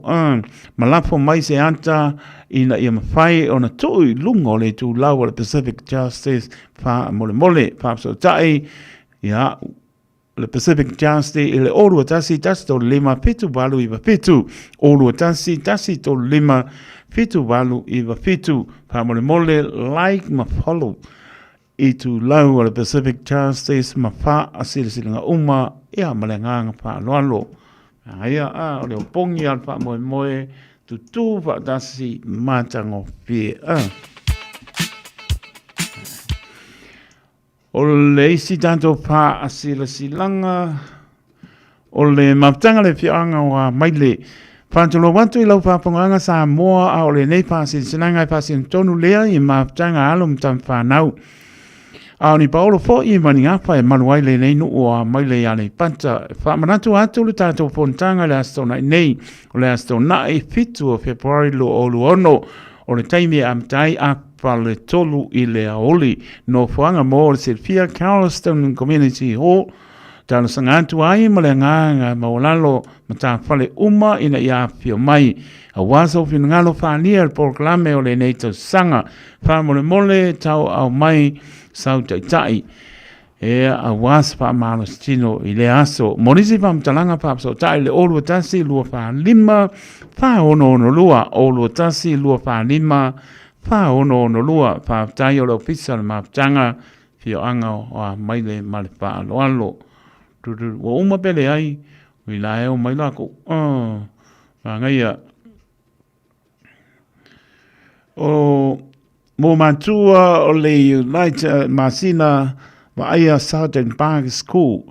O le anta oto ia o pa ia mamalu Samoa ono pa ia uma wa uma on to fi te pa. Vi ia le tua ua tātou au lia mai le amtanga o le nei tausanga ai wha siri silatu i le ama tele ma le wha aloalo e tawai o le awhai le tātou uluai fontanga i le aso tofi le aso lima Februari lua o ono i le tula a po le wha i le afiafi ea e wha tau nui nai le haonga tāra sangalatu ai ma le wha aloalo tele lava e mana mia lo o i mai ona e tā ua tele ni mta opu e tanoina mō pōfuanga o le nei tausanga mō alum whanau. Whamnia le tua i whi au mga ruenga o le nei aso. Whamtai tele sunga i taitai a le United Masina ma aia ma sunga i whaia onga ma le anganga whanono.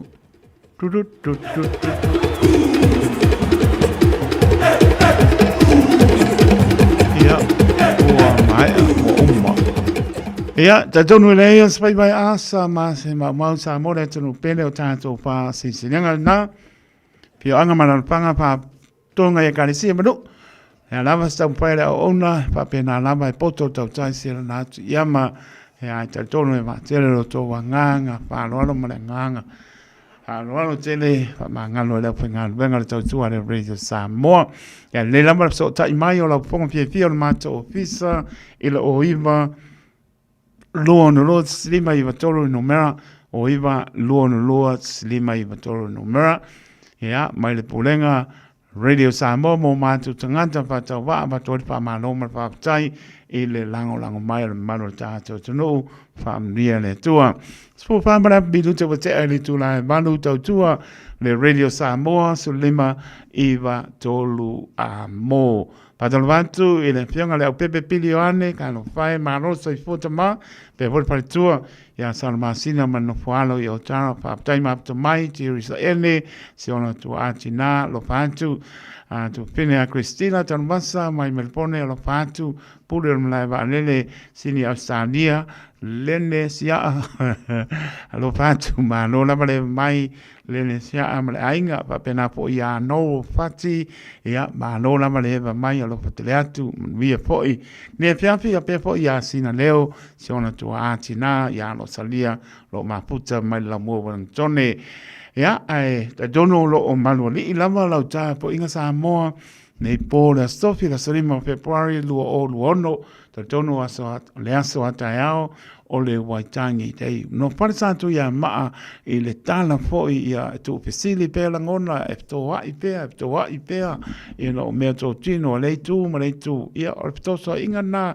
pa tolo loi le mea lo ia le waitangi tei ia pa mea tangata whanua ia o la tu ele ene pa pena po i mea tu pui sa mo ia e ka wakungi se avesi ele ele ala po i pau malonis ia e pa pena lama ai a hanu le alo mea ese so manie ai fa me ia pa mai para o tu leito ko o mang sangi lo mo fa spepa sangi lo o tu pu sa mo tu pu po fi anga ta te muso po yo e se tan tu pu fi anga mana fanga sa mo ia la ma se me ia kwa ko mai me o mang sangi pe pa mai se ma lo yang sa wa mo nai tu atu lo tu tala mal fa no ia tu au ta tia mai te sau pai langi polong o a ko inga saingi ai o le saingi al sai e va kula po fe la vai pi na watu ai le pi anga le pi anga e va ko fa adi ma le lo anga ia pe nga poni me ma ko anga i ma ko ia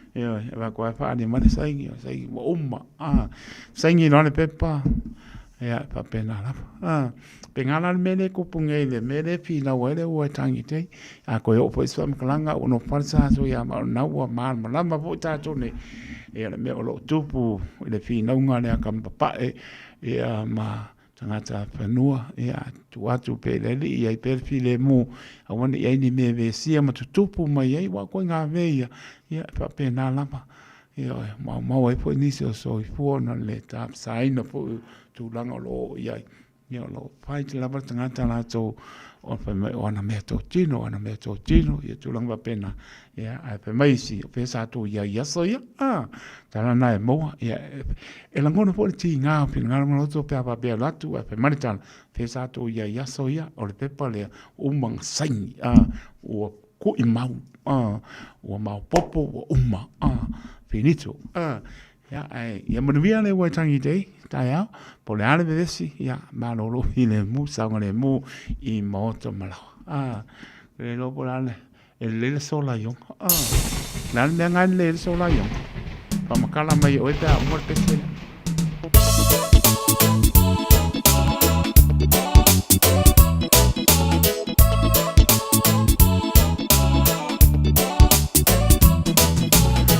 Dai Lucia so lo faccio to sini Australia lava faccio mai Lucia so dai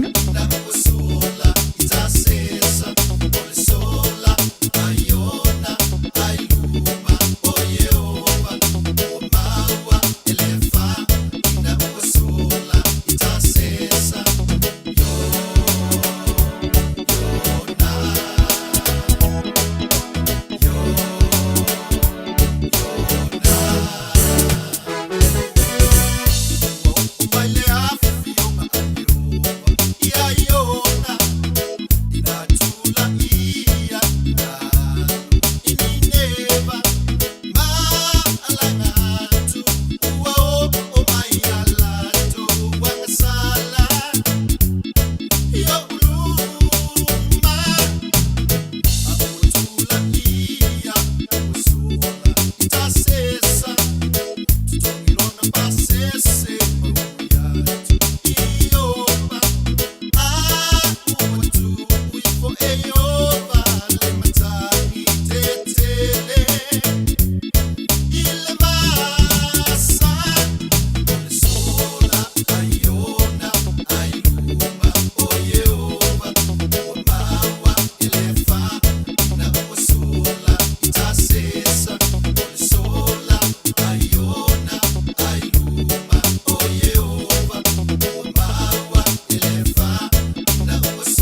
Tavi Baspia Solayon.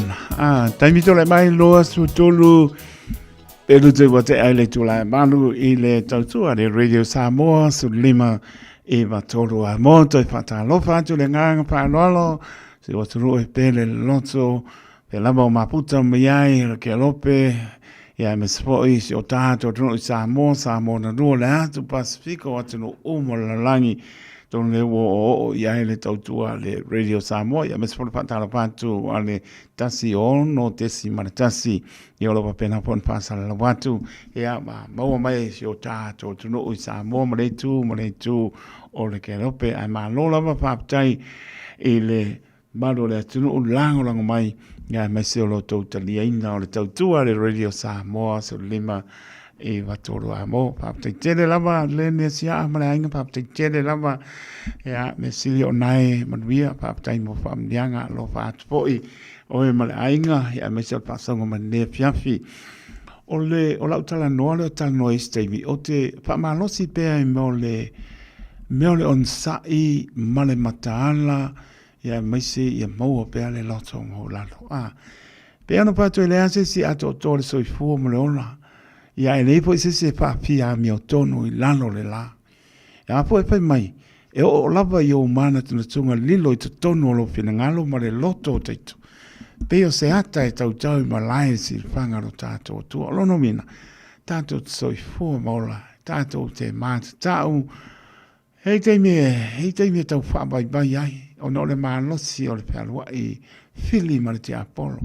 o lama le whaatala leino i tātou te mana tu natu ai i le aso ma le aso peano pātu e tatalo tātou ai le mataala tātou ia ai tu fesili fo i a finangalo molo uloto i me tu tupu mai i le mea laina tupu ia pe mai e le ase me tupu fua tulanga pena tu fesili e langona winga lo tala o me tupu mai ia pe po na pa fonga ni tala mai Samoa se tasi o mano le malo o ave masatini le o mauti no la we fesili o fia na fesili a tangata o fesili le mele tupu mai apa se lato wa onga po se ase tulanga sa anu se lato train lungo le basa e pa pena pa mai e to fia manu le malo na se i lunga pesili to fia manu le malo se i lunga le va a pe po la to onga ele paina o ai pa u kwale si le lo atu mangimo koya uma le so ato e mo le so la to pesili te nei pe ona ma u po ile ia o tanga ve tipi o tanga ve lo ia so pe o lo tale pat e talo tanto metal a pe o se le ase tu langa no le tua e sila fia me oma ala po o ia langona le po walu lunga a pia po dinga tu lunga pe na ile bata po ia ele no po el auso malu le malo pa pena pa o mai pa o se lanto fa ta inga po le ase lanto wa onga e po le po se petro lo iai po le ale ko inga ba le ngoi i lungo le masa ai pa mai yang pa pena pa mai le i mata i fia a pa mai o le ale ka pkengi o le ale ale ska ka la sor ka pkengi e liu le ba e la po inga o male mo manta pena o mana o ta wina lei a se si ma se mtatai te ngalue ai umana o tau wino mai tātou i me te tupu mai i le soifua mareola ia pangale mo ni ale tau alanga pe tātou te le iloa ni me te tupu lesi pia tolu fa 5 minuto i luma ia pe mai mo moi manu ai sau mala ia tia mai upo le tunu e tau tu ia tātou ai leo e leo lui tau wina ai tātou te leo maratu natu le ia pe ia o lata ita tala atu ma le nganga whaarololo ngutu malefi o le tatalo ma le matala e sele mana ia e maufo i tātou le on sai o ate ute ato fia ai oe le atua o le asem tātā se ngā ruenga o ia e le asa ngi lui tau wina ai oe i meo fili ma le te Apollo lui tau wina ai po le ale toi ngā tangata e po lele e iai oe e le tūlanga le ngā ruenga o lo e ngā lue ai le ngā luenga o lo ngā lue ai Nei ama sa ngā ruenga e le i tau wina i oe ma me tutupu wai wha o so soina i oe mau ai fo e mau ai lo ita. E o oina le lamba i lon sa impatano ina. Ia, la fo i atu i le lofo le tōm wha mai se pēa. Tina wha no no pēa pai se aingo si uso wane manu le malo le wana. Nasi sami u maua lo na tino ma leu le aso so ai aina wha pēa na pa uunga le wa. A ko fia sa i eidunga le wa. E fia ni fofonga o i eidunga le wa. Le a pa pēna i loa. Ya, lau pe melesinga ko yero pe ngakure i lalo. Ko inga manatu nga le o tutupu ai. Tu fia sili ai la ngona. Pare ase me kopu mai si ere o leo. Ai palasi mari to telo lato auso. Sao apa o se lato wa onga svenga. Ya, tato matai tu pea, ta dia lu pe o maun. Ta talo, e manatua le tato ta talo. E leo Paulio se meo lo tupu mari tato atunu. Ya, ai... Ta te fia taita tau tala le malio koriso. Le anga le leo le li. Fia iai. Tala noa iai. Ea ma ta lai atu lon whingalo. O se tasi o uso fo i lea ua maua le ua e matau tia. O se tasi o uso Samoa le anga tupuan wha lawe a tau sangan te nei po se masino pelila po se ave pasi Samoa ia nau si fia uma tato nau si fia swapa ia lena mali o se tasi on pasi se o no fo matui ia ele ia mo liu va e mangalo ale tau talo lo ngutu male afio le nganga pa lo ia wala tono to la piano pa atu tele o ngal wenga mtata i tau wina i oe ai e manatu le lofo le tu ma longa la ngona le fa pale mau le on sa o mo la waso e fia ia o le serenta uai e la ngona po e sia uso ia na usil fia umane swa pale le wa wina mai e le maliwa se tasi o ana pasese ia o ni tu langa sa yeni pa mtalanga pa pena uma o ka leise ko nga luengo ke le yo o ia o upo le ngena langi sa ai ese le manga yo le kalia po le talia le fa mai ala po i fa mali pot o le tali file mo li liu le ta ia fa ka ku kula ia me langa mo ia le ma o mai o pa wan me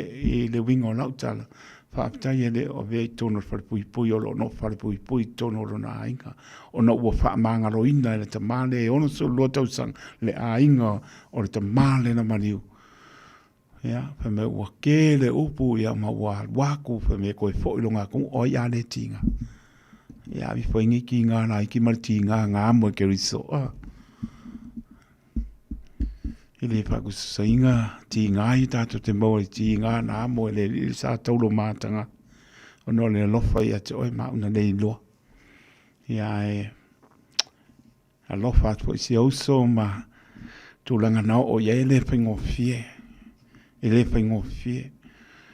o ia sa ngalo tele o pasi o ko po ngai ku langa io ave pasi ave train ava lele o a ku langa mo o mere ke ru pa sa ngai ke mi uma e lu ita wina io kai po piano ai pasi piano ai taxi e ke pa longo ku ngale e ka punginga mo la taxi sori e ka mo lepe ka pungi mai slam bo e dos e pa war bien le so vi ngalo fioso vi va e karango ai le sa me mo e pa war me a do eso e ko drive up as le matos alube pan me ia mo per lo to mola ia te aptai fo il nei so tu langa bo ia ona langona fa mola no na o ba fo a fo foto le mingo le ungor fa masinonga e ko ke le ala final final so so le I upunga fa ia fa mai swa barka ma no tu lo ono so lo to sang ma no pa langina ia o abe fa mangalonga ma le aingo le fa mangalo I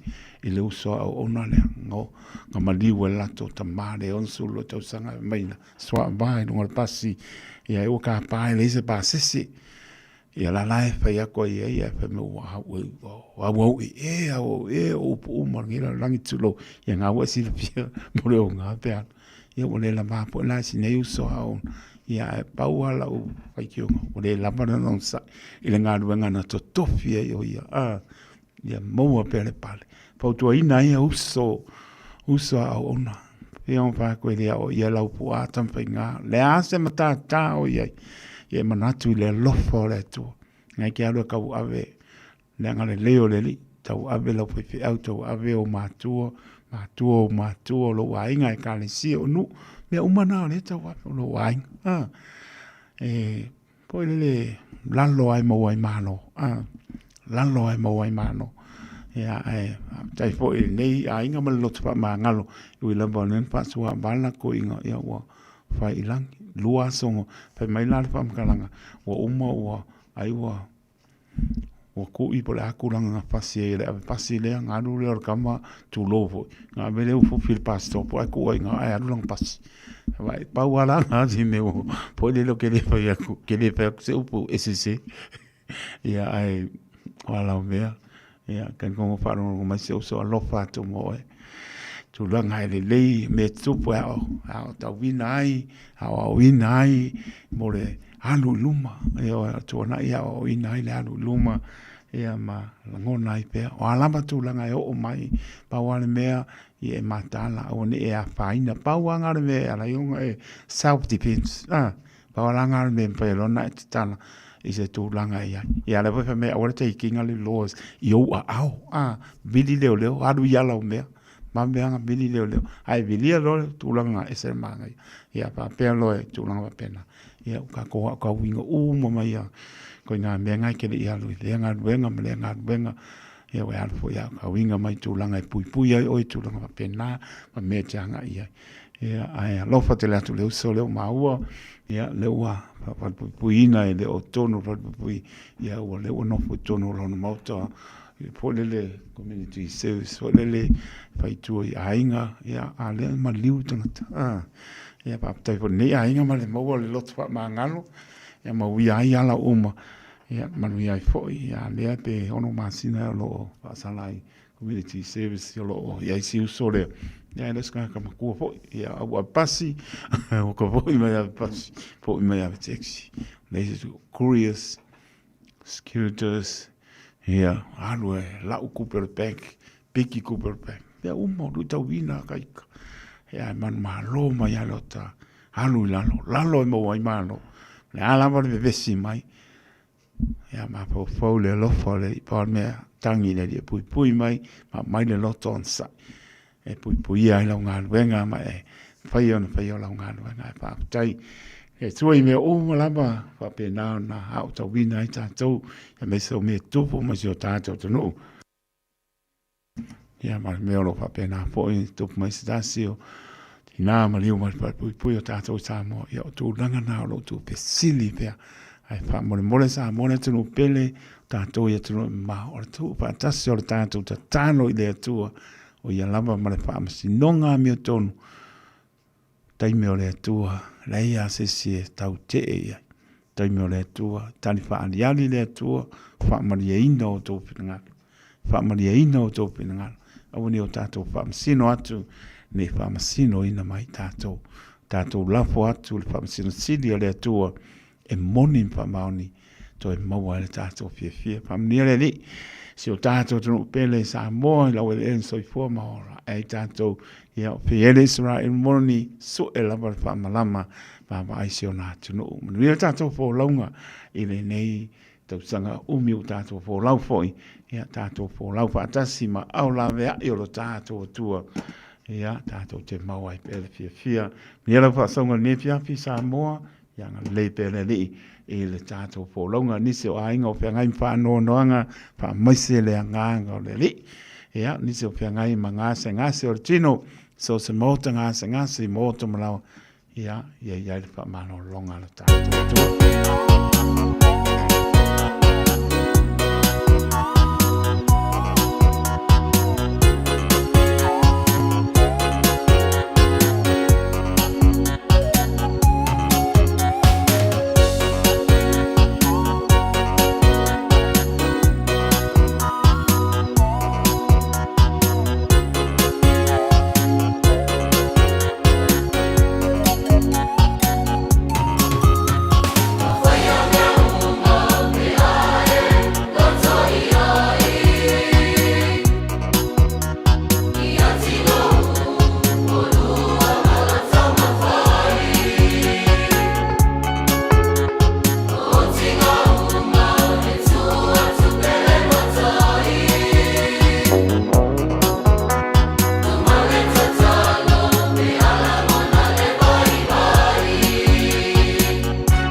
Talofa Samoa. Wa ule nei o kasu tialu. Awal sui alingila ula ule kio. Aeva eva mai ina se fudu lima iva kolu. Amo. Radio Samoa. Vevela a. It's summer, a time for reconnection and sharing quality time with whānau and friends, but a time that measles can be shared too.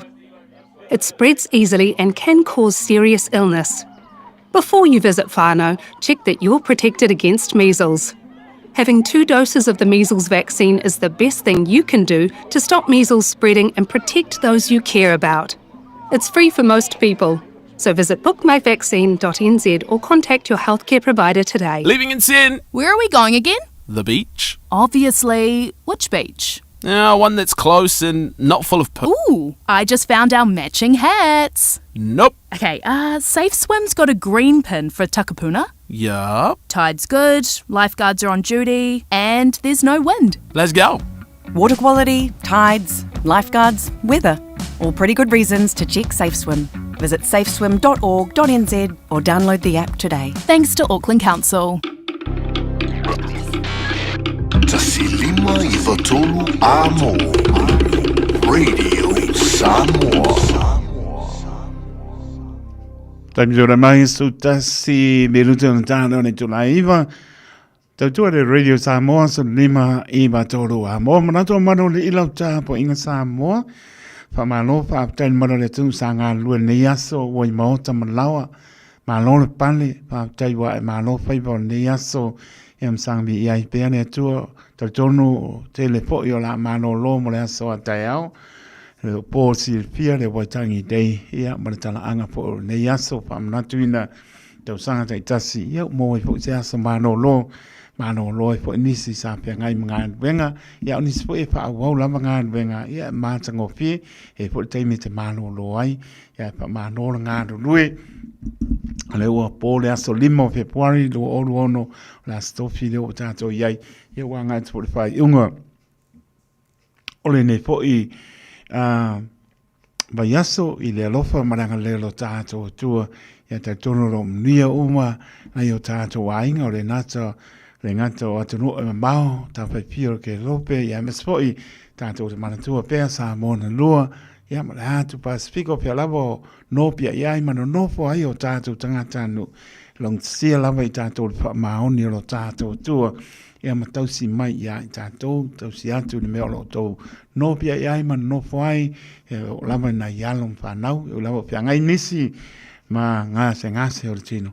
Ia te tonu o lo ia te whaamano o longa le ni, tai me tātou te whiangai mwha no noanga e la ngona le whaamaise o tātou. Li ia e la ngona i ngase mai o tino, e la ngona le wha i mai o lana whaamano o longa, tai me tau wha vai ai, tau te le soi fumo le olo me petu leni mai, ia la ngona le whaamanosi mai o lana lava nganga pa ia ma tātou fia ai, ia ma tātou sāwa mali ma whai alon whingalo, whaamano le whanau, pāpatai, ia tōre tātou tino, ia pāpene fōi lau whingalo, venga tutofia le atua, so se tō bine, pānono manu, ia wāsa mō tai au, le ngatai lea, ia nai o tātou tu āsina sina tāno whai, ia lo tō soifua au auna, tau sainga nga sūora tai au, heo o mai lama nei tu la fiafi, pa mālor fō lau alofa tene atu, e pere pa māno longa ne rii, pa pua lor soifua turu, ia walapa tofi o tofi ai, ia tātou lo tātou tua, ai pa māno whaptai, o lau pesiri lea whaptai lava a Lucia sauso, whaptai mo whamnianga pe po ia lene siaa, a inga lo whatu test tiba, ia lo maputa me Australia, e masesi o misi, ia misi o pole, kau ia, maua ia le, pankeke o le mo mangi ia, o lau pesiri lea luaku, ia ai mai pia se manatu iei, apa pia leo e mrei fua maritai au, ia e kangoku i lau accounts, fo lele lau bank, ia po fia lava e bank ai, au iei se lua se lau wafe tā la, o le ale me taunu fai, i lau tango atu i lau accounts, fo lele lua se lau wafe, o tupu, tausanga te atu, le tausanga lea po ina tuana e atu nei, ia mane po i tausanga. Mana watu lana tātou telefoni na tolu pitu tasi 5 I vatolo no mera. E te manei fua mai pe ke I kango aku lau account I lau bank account ua lua se lau wafe ia po se lau wafe po wa se pulu milionga o le ase me e tatau on fai. E le papel se kupe ngai arunga o I mai kuko kongu. Ia e te le ai ma se awana ngā ke ia ua e manei fua mai ia o langona e oso ia te oe o whaamunianga. O le me tupua e lo whingalo lo loto oi whamunianga me le lo poua manu mano I se I ka alonga I lunga o ia wane o kere ka alonga I lunga le apia fōringa ia kere me o pumai ia ko I ngā langona ngā leo o ia tātou pe ke ue ke ia ku o ke le ku pe lau e lau ku skupe loa se lau wafe por se lau wafe ia pe ke au o 10 milionga ia le ane me taunu wheta ua whao ngaro ngaro ia tolu pitu tasi 5 I vatolo le lo se kakapasona ia ngai musika ia on tātou malo loa po nei po ai pa malo pa tan malo tātou tonu al pisilin ngā leo wak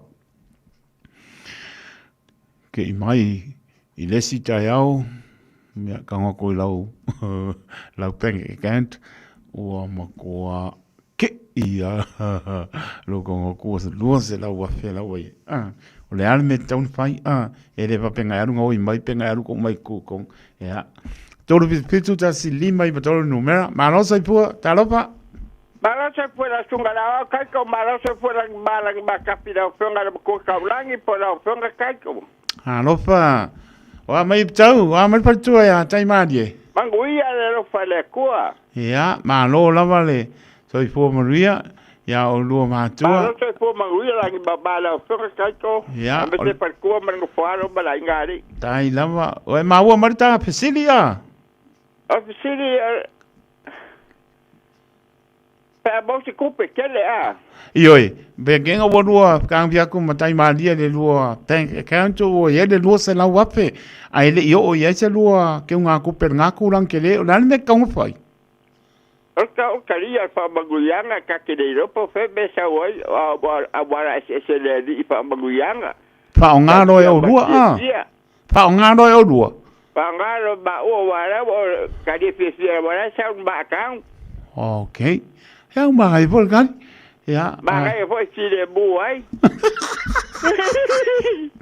oi arulo pe que se lo mo que si pa ka mo ga ba de do son e mo ka uki son ya ai wo le se pa ka le pe si ale ko ka la ka ko ngolo fanga se pa ka li pe si li o mai e wo le lo pa tu mo lu mtai mani ia manguia la ba kiu ke ngia pla ai la mai tau sai foi la ba kai ko bro abo sai foi ya mo le mo sa no mai tano oi ya le si leina ma ro sai foi tano pa la ba oi le ai la le mga oi fa ma ro i tau mai ia ka ko mo e a kango ko lo o ai langa ele langa bank account o lua se la fa ngalo sorry e ma ki o kalo fa ya le nei tau e wala ngona na mai ai se ko e mai ngisi mala ui a le e ala ka ko mano no se ko pa kani le sios ya na ya no ta to leina to pitu ta si 5 I to no mera fa pe ke I mai le ka ya ya pa stai me ka ko la bank account o lua se la wafe la o ye o lan me ka un fai fa nga no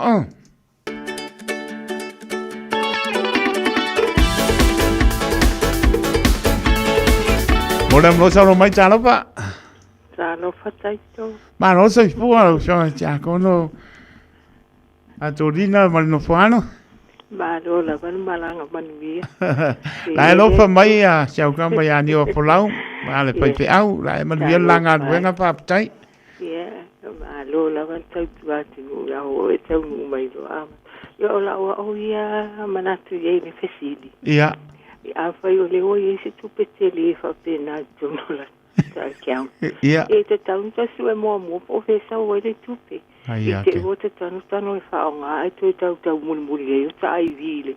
Ele tupele na.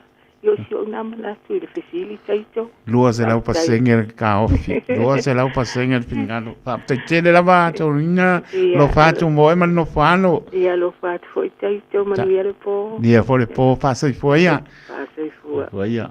Ma ngai e fingano le usau a fingano i pitau. Maua lo fa nga no. Mai le fingano le te akono ia. Ato nina ia sa ili mo ese manga ia. Au ke ngau ni ia ai o ke le upenga tu sa ili mo mana ia de wa lua ia finangalo ia wa mana ia mano o so ia ko kam fai mai na am norta to le mai vor ka ngoi po le ase ku langa le la o ka kongwa i ka king kongwa e solo ka mano ia mano la va sai fuata ropa. Ya se como dia male lang mai lo fionga pasal lau Tai ka fo se tuli mane swapa ya vai vos taito oi vai vos na rote bua uso Claro, eso. Pero é unha caro. Pero é unha caro, ninguén causa. Eu vou levar o dica. Ocho. Pa mai. Manuia pa tai, o amale ainga, mos. Ya, eu vou sur mungia, ya, pegar luego. Ia neri, la manuia. Ya, or ka pesili la nga wala ko la me kopu. Ola foi, oye, le vai ka o mesmo. Que ele fa mungia ngai Kongo le canta. Ah, Kongo. Oi, ya. La me como fai. O Kongo. Ya.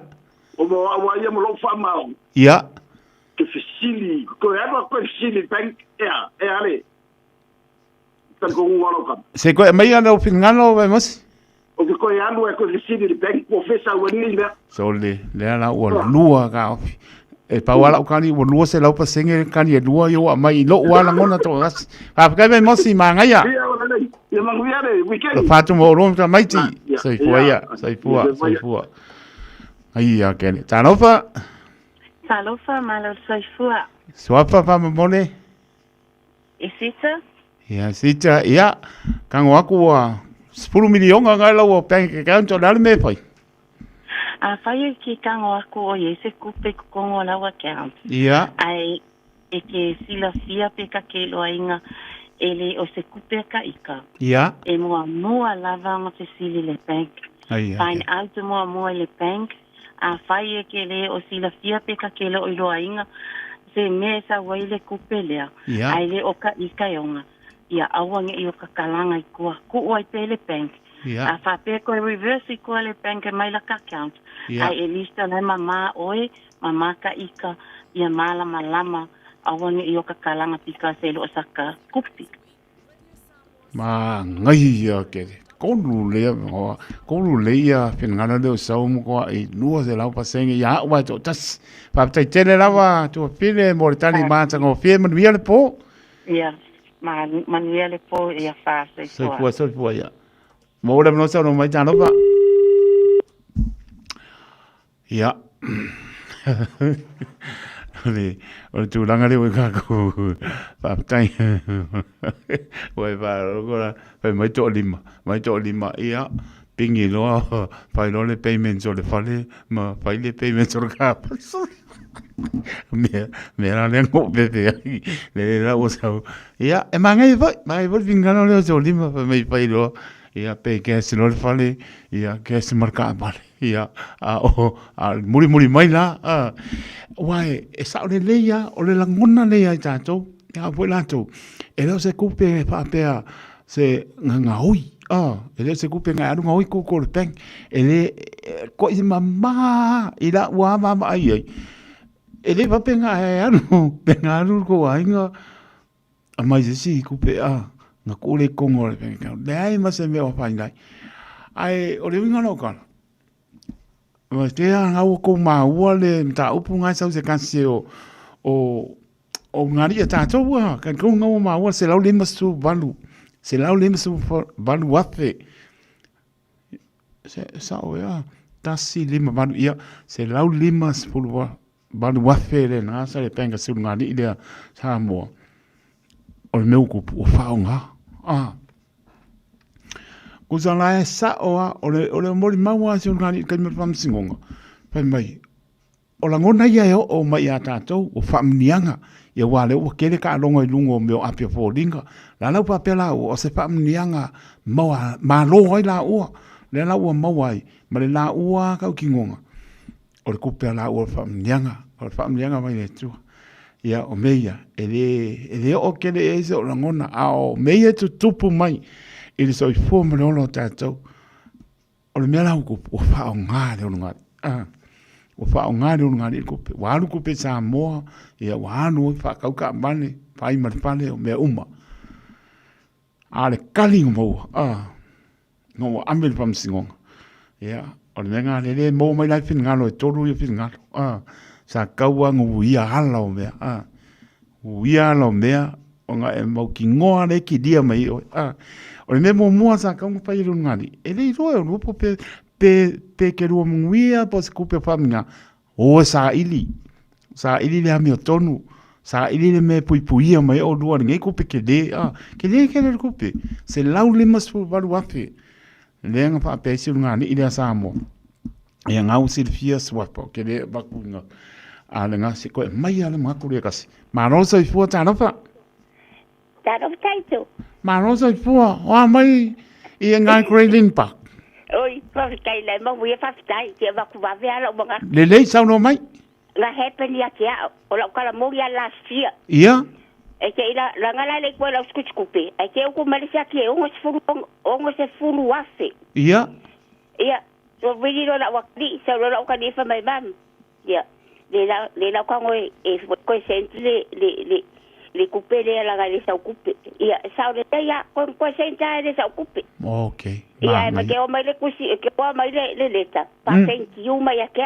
wa ia me nga go via kwai na happen ya ke we sa le ya last year ma lord fa mau ia ngai ke dia coupe o marca ngai ke dia coupe lo taito ia lo fa tu man via le fiafi ia fa so fu ia ole na o winga na e tupu mai la ngona o tātou kaung whaonga o le manuia o mea lo penga kako mānoa i lunga o penga whailangi a le pau ale mea o sasi leo ngani sa kaunga o saiti le mo le lei mai papatai le tani mai o le mea lo mana o e lo tangata to tas le a fia mtangi e so o langona ala ngona po le nao sa ili le a mea tonu ui ala o mea a whaia o whamuianga ngā e sau ora kari o penk sa ili le penk menga sa ore kupe a whaia o whamuianga se mea munguia oro e kani maa le penk o ios a le whaalamilame ia ua bamber le mea wala le tuinga nau o tātou ua fia mga oi whaonga kupe kene le lau whaonga ia e mouange ia a le sau le tuinga kaka ngoi a entry o pālangi pa mea o langa kupe ngā alu e draw my transfer my le Parkley Bank langa account say le Parkley Bank kanga leo entry ape mo le last speaker nga se langa taipinga le fa kalanga le fam singonga le sa se le last speaker le ngong te longa taipinga le langa nga ngoso se lo alu le ile account le ngani ile le mistake la nga entry le pai ia apa pe po ila ele la po e kali mo nga se le se ma mistake pe ka ko boy ko langa ia no dem ko langa penga ia ua kuri la mi tonu mo fa mauni ia e ke mawai o mono waso so malie i lo fin ngano tu langa mo le ami tonu mo fa mauni exensele wa nga dua ko pa pe pen tu pe o lu le ba ya ko ma ko le ai se men sa le sa la ko pe le men nga lu fa mu nga la abe le lu nga lu like le me ia nga sa ko nga ya o o mai lopo pese ma le ia le o whaonga o le me siling taua ia ele o fo pui ia o le pa se fo le la community service ele o pui la lungari ia au kurang va penga ia ka ko makana ia ke le me ko mai ru tawina tatou le mera lenga kupu i le tau sanga nei 10 milionga ngai ma ua karikongo ngai mana tua e lo tatou no 10 milionga lenga kupu i New Market lenga kupu le ngari sainga e maka kia. Ngonga ba kwa 10 miliona tisi apia lo. O ese lo. A me maua kwa o Japan. Au whaonga. Whaonga kupe. E aku koe kiki au ma 10 miliona. Painga reo ngani sei. Ia lea lawa mai koe whalipui mai a. Leo koe mea koe whalipui I tu tono nisi. 10 miliona nga. La po la ua la ua papea. O le manguia mangisi o koulanga. La ua kriri po le papea. Ke le kere ko. Leng so la ese mai ai. Mai au kilani. Ia o le filia ka mo le mo. Ia ai ka kong. O le na. O le maongi. Umalo waso mo kwa fia lo nganga. Manuia lo waso. Fia lo wang. Ai ma pea leke e pa ke la ngona le lo le fia. E lo whaonga ino le nei tupe lua kausa sami ai ma le whanau tulo e le lopo pesa uela ora le kupe ma ngai a papatai ai la tau chuna ngano ingo mai sa ili mua sa ili mua ese le ngai pea sa li aku o lo whamnianga e koe fo I mai ai a o lua a sa ili aku ai ka umai ea sorry mai le bank mistake alako wa ba le ma ngai a ai whamnuia I le atua ia te oi te tele mo noa ya me se pin ngalo mai nei po fie po ai pe ngo fakula mtanga nga kupu pe lu ngali sai ngale nga o mas 10 miliona pa e mo akwa wo yo Japan to fa fo I mai pe ko el miliona vale va me mo fa ngar sen ale lo translate ka dala ko el miliona ele o mai ya lo ngo vinga la ka usanga el miliona sur sanga le mai no fa pui ya vai mo le fa mau ya pa ma lo fa tai pese le mo ko le lei ke le sol ya pese na ba to el fa nga tai tai la to mo mai no mai sta ki mo ta to uma lu to vino mai ta to lo fa mau ni uma lo waso so ma le uma fa le to malo ta to ya le to ya lo fa to moto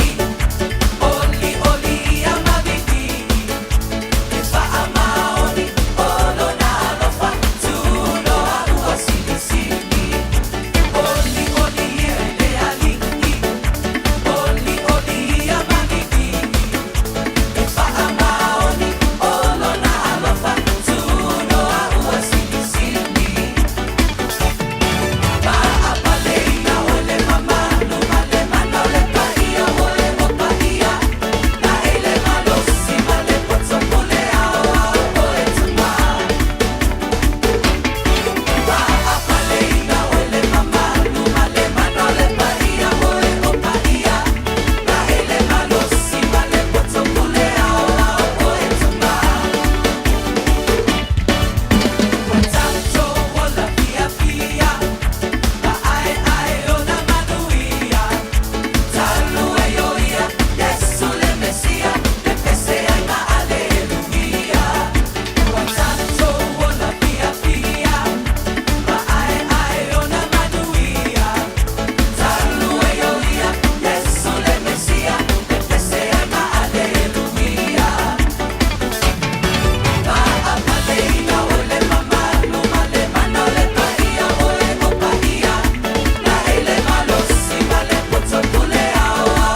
La upele Fai ngocho le lai le tama fucha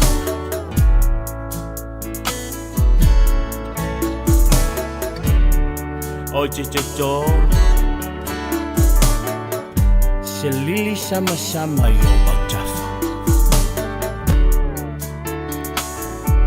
E fai lea mabainga O lea lofa A fai ai mucho Lene yo lana Ya ei loa o lo Wanganga Ruma o na fai Waja uachala Oche chota selili sama-sama iyo Tafa-tafa La fai la foglia le taia I ave o le la Nama chala lona funga Ua ulena Singa ma eia Te aia so uma Te fai ma leo Ma oi a o tofa La fai la foglia le taia I ave o le la Nama chala lona funga Ua ulena Singa ma eia Te aia so uma Te fai ma leo Ma oi a o tofa Vai lea ma Vai longa Se lo fa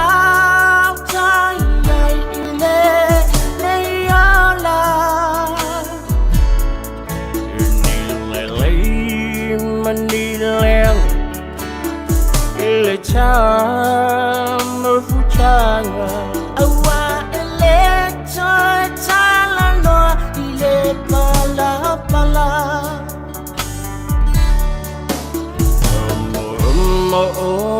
Ngana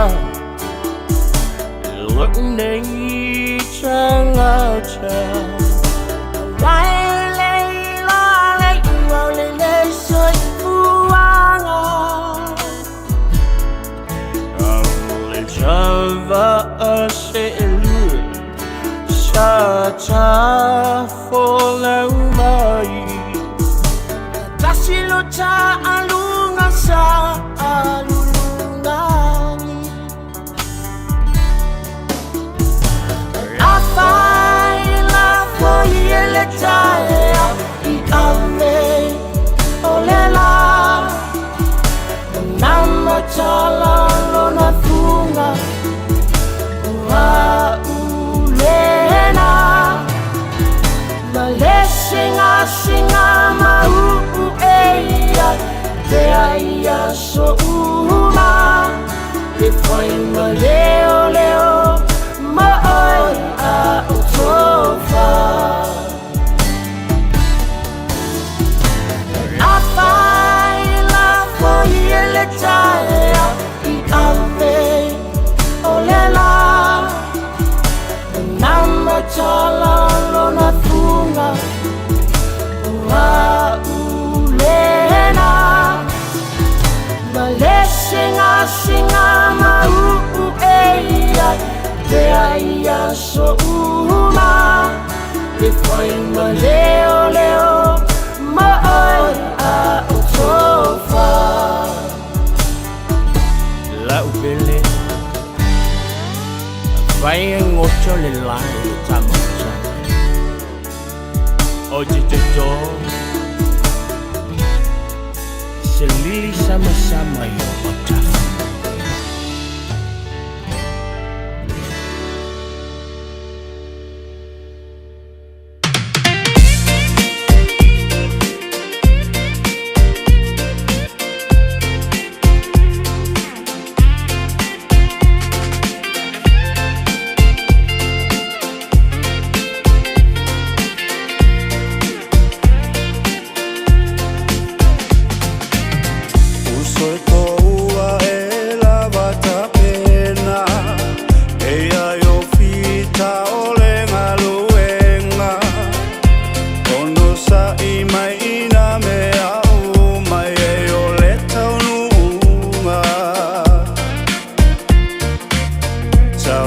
sa o pea o le ala o Yesu lo ta ala tia I mea o le nei o langa o mea e pala o I loa nei e le whaingo fie le alu le li e ai o mea tinga ma pua punga e whetai ai e o se lui e a I loa wha atua tua talia mea tinga ma whaingata o le aluenga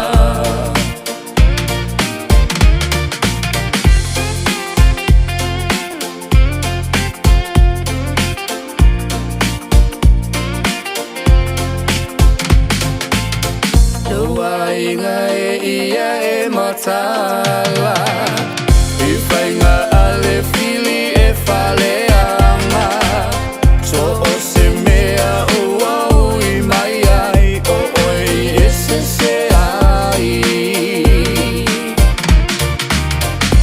O te lui ma o wha malosi O no sa I ma le wha maoni O inga na o le ke wisi ano e lo wha moni O I loa nei e le whaingo fie le alu le li e ai o mea tinga ma pua punga e whetai ai e o se lui e a I loa wha atua tua talia mea tinga ma whaingata o le aluenga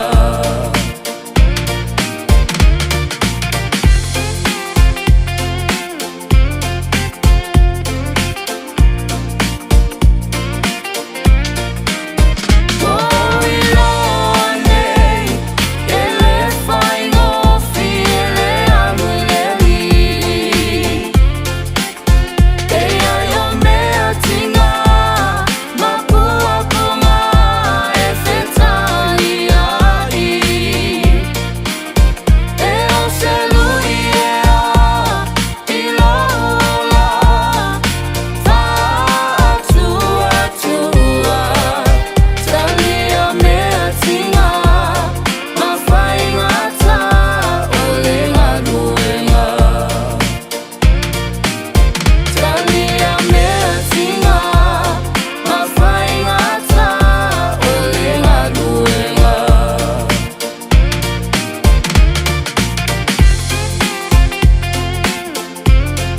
Mātsa ngō whiere pese e o tātou whai ua ne whiapi e le whai ngō whiere anu I le ali wha tua o ame pi tā mwhaing tā tātou tū mau le wha tua ma whai a lona pil ngalo le ua losu tōru minuto o te ale tu la iwa tari tonu ia pamne mai alau wha saunga sā mō tau lunga I tau tua le au na wha tau wha neipo ia tari tonu lava o lo manuia lau wha saunga neipo au ni fo I mano longa le nei po le es pai vai asa ma se mau pa mau lano lama taito le mano le tano pa uso po utu le ngana pa ma ngano le au na pa tau ba tato nofo pa tasi pusia I tato le pia fani o le pina ngano le o tato tua pe lamo ma puta mai ai mai pa fonga mai lo pa tau ba a tuno mau ma ne tuno lofa te le atu mo tō. Walu tusa I le liso tātou mria.